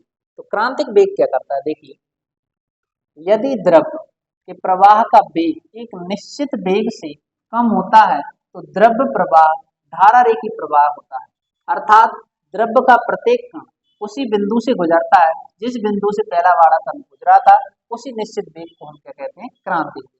यानी कहते ना सभी लोगों में एक क्रांति उत्पन्न हो गई, सभी लोग कंपटीशन एग्जाम की तैयारी कर रहे हैं, तो अचानक से आपने देखा इससे 2012-15 के पहले कोई नहीं करता था ज्यादा लोग कंपटीशन की तैयारी, लेकिन अब सब लोगों में क्या एक के देख एक पीछे, तुम किसकी तैयारी कर रहे हो, हम भी पीएससी की तैयारी कर रहे हैं, हम भी यूपीएससी की तैयारी करेंगे। समझ में आ रहा है, मतलब एक क्या आ गई आपकी, एक क्रांति आ गई है इस चीज में। ठीक है ना। आगे देखिए, यह वेग एक नियमित होता है जिसमें किसी नियत बिंदु पर प्रवाह की चाल व उसकी दिशा निश्चित बनी रहती है। इतना क्लियर है। आगे देखिए, यदि द्रव्य वेग क्रांतिक वेग से अधिक होता है तो द्रव्य का प्रवाह धारा रेखी न होकर विक्षुब्ध प्रवाह हो जाता है। तो देखिए अपने बहुत स्लो सी बात याद रखना है कि अगर पूछा जाए द्रव्य का वेग क्रांतिक वेग से अधिक हो जाए तो वो कौन सा प्रवाह कहलाएगा, आपका विक्षुब्ध प्रवाह। क्या होगा आपका, द्रव्य का वेग जो है क्रांतिक वेग से अधिक हो जाए, द्रव्य का प्रवाह कैसा कहलाएगा, धारा रेखी न होकर विक्षुब्ध कहलाता है, अर्थात द्रव्य की गति अनियमित व उसका मार्ग टेढ़ा मेढ़ा हो जाता है। जैसे बरसात में नदी नाले हो जाते हैं, देखो आपने देखा बरसात में ऐसे टेढ़े मेढ़े चले जाते हैं नदी नाले, ठीक है ना, और आगे चल के या भवनदार हो जाता है। अब देखिए किसी में हम देखते जब द्रव्य से बहने का वेग क्रांतिक वेग से कम होता है तो उसका बहना मुख्यतः श्यानता पर निर्भर करता है। यदि द्रव्य के बहने का वेग क्रांतिक वेग से अधिक होता है तो द्रव्य बहना मुख्यतः उसकी घनत्व पर निर्भर करता है। उदाहरण के लिए ज्वालामुखी से निकलता हुआ लावा बहुत अधिक गाढ़ा होता है होने पर भी तेजी से बहता है, क्योंकि उसका घनत्व अपेक्षाकृत कम होता है और घनत्व उसके ही वेग को निर्धारित करता है। कितना आपको इसके बारे में याद रखना है। तो जी कौन सा वेग हो गया था आपका, क्रांतिक वेग हो गया। इसके पहले हमने कौन सा पढ़ा था, आपका धारा रेखी प्रवाह पढ़ दिया है, और हमने पास्कल के बारे में पढ़ा था, ठीक है ना, श्यानता गुणांक के बारे में पढ़ दिया है। अब इसी में जो हमारा आता है अगला, उसका नाम है बर्नौली प्रमेय। कौन सी आती है आपकी, बर्नौली प्रमेय। कौन सी आती है आपकी, बर्नौली प्रमेय के बारे में हम पढ़ने वाले हैं। देखिए बर्नौली जो प्रमेय है इसमें क्या बताया गया है, किसकी बात कर रहे हैं हम, बर्नौली प्रमेय की बात कर रहे हैं कि बर्नौली प्रमेय में क्या दर्शाया जाता है। तो आप कहोगे कि जब कोई असंपीड़ीय या असमान द्रव्य अर्थात आदर्श द्रव्य किसी नली में धारा रेखी प्रवाह में बहता है तो उसके मार्ग के प्रत्येक बिंदु पर इसकी एकांक आयतन या एकांक द्रव्यमान की कुल ऊर्जा नियत रहती है।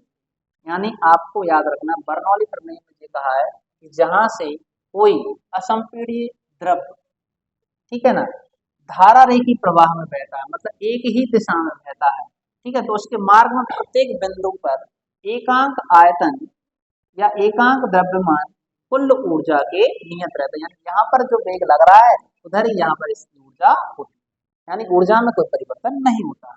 यह प्रमेय गैसों के प्रवाह के लिए भी सत्य है। यानी आपने देखा गैसें जो रहती, जहाँ से आप गैस जितनी छोड़ते वहां से उतनी ही निकलती, ठीक है ना। अतः इस प्रकार स्पष्ट है कि यदि तरल का दाब बढ़ता है तो उसका वेग कम हो जाता है, यदि वेग बढ़ता है तो दाब कम यहाँ हो जाता है। यानी हम सीधी सी बात करेंगे, बर्नौली प्रमेय हमें बताती है कि अगर हम तरल इसकी बात करते हैं, तरल का दाब बढ़ाते हैं। क्या बढ़ाते हैं? दाब बढ़ाते हैं तो उसका वेग कैसा होता है? कम होता है। अगर हम वेग बढ़ाते हैं तो दाब कैसा होता है? कम होता है। तो बर्नौली प्रमेय के अनुप्रयोग आप देखते हैं, ठीक है ना। सबसे पहला जो उसका उदाहरण है बेंटोमीटर। कौन सा मीटर है आपका? बेंटोमीटर। यानी यह बर्नौली प्रमेय पर आधारित एक ऐसी युक्ति है जिसकी सहायता से किसी नली में द्रव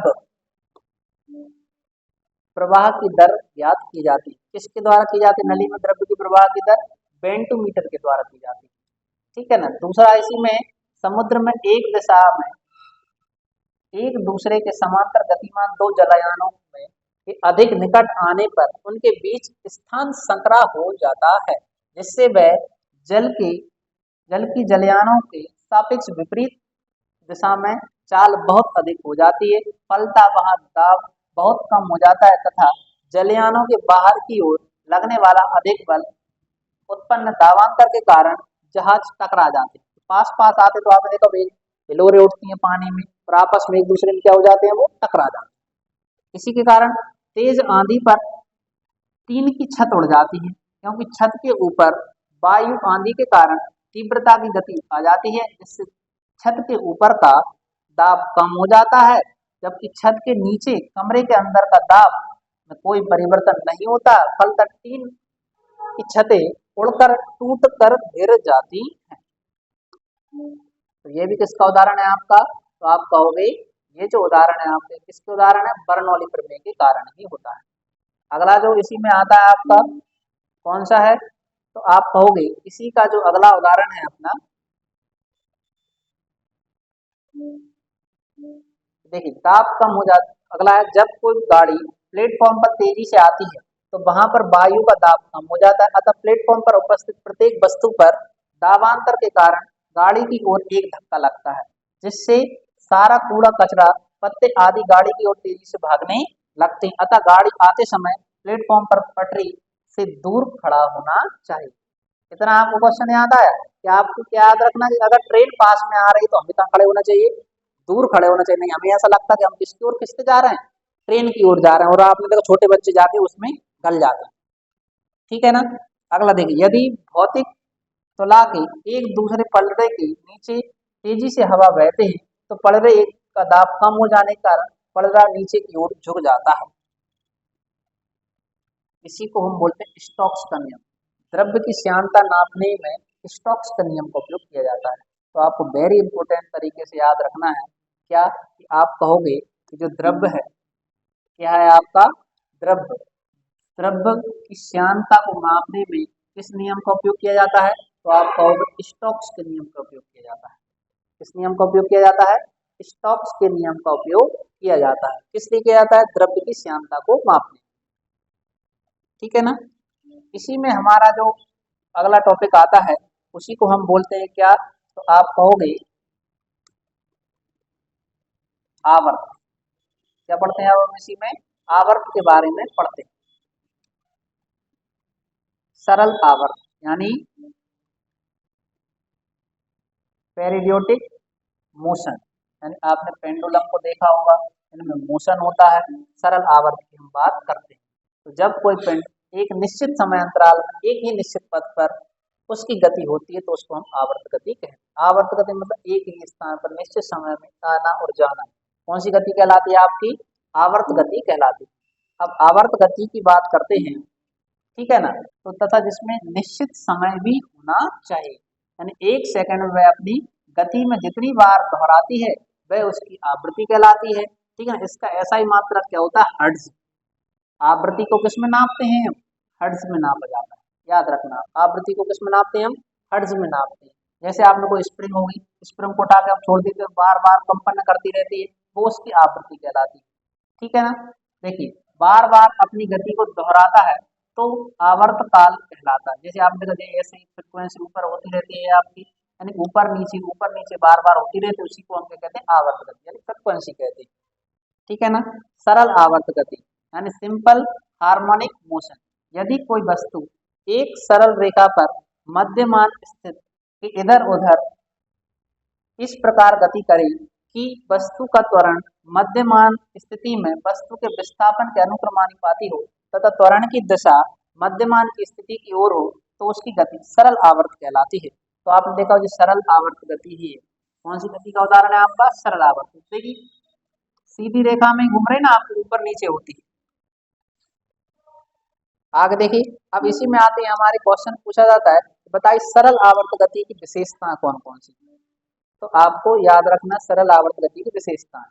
पहला है सरल आवर्त गति करने वाला कण जब अपनी मध्यमान स्थिति से गुजरता है तो उस पर कोई बल कार्य नहीं करता है, उसका त्वरण शून्य हो जाता है, वेग अधिकतम होता है, गतिज ऊर्जा अधिकतम होती है, स्थितिज ऊर्जा शून्य हो जाती है। सरल आवर्त गति करने वाला कण जब अपनी गति के अंत बिंदुओं से गुजरता है तो उसका त्वरण अधिकतम होता है, उस पर कार्य करने वाला बल प्रत्यानयन बल होता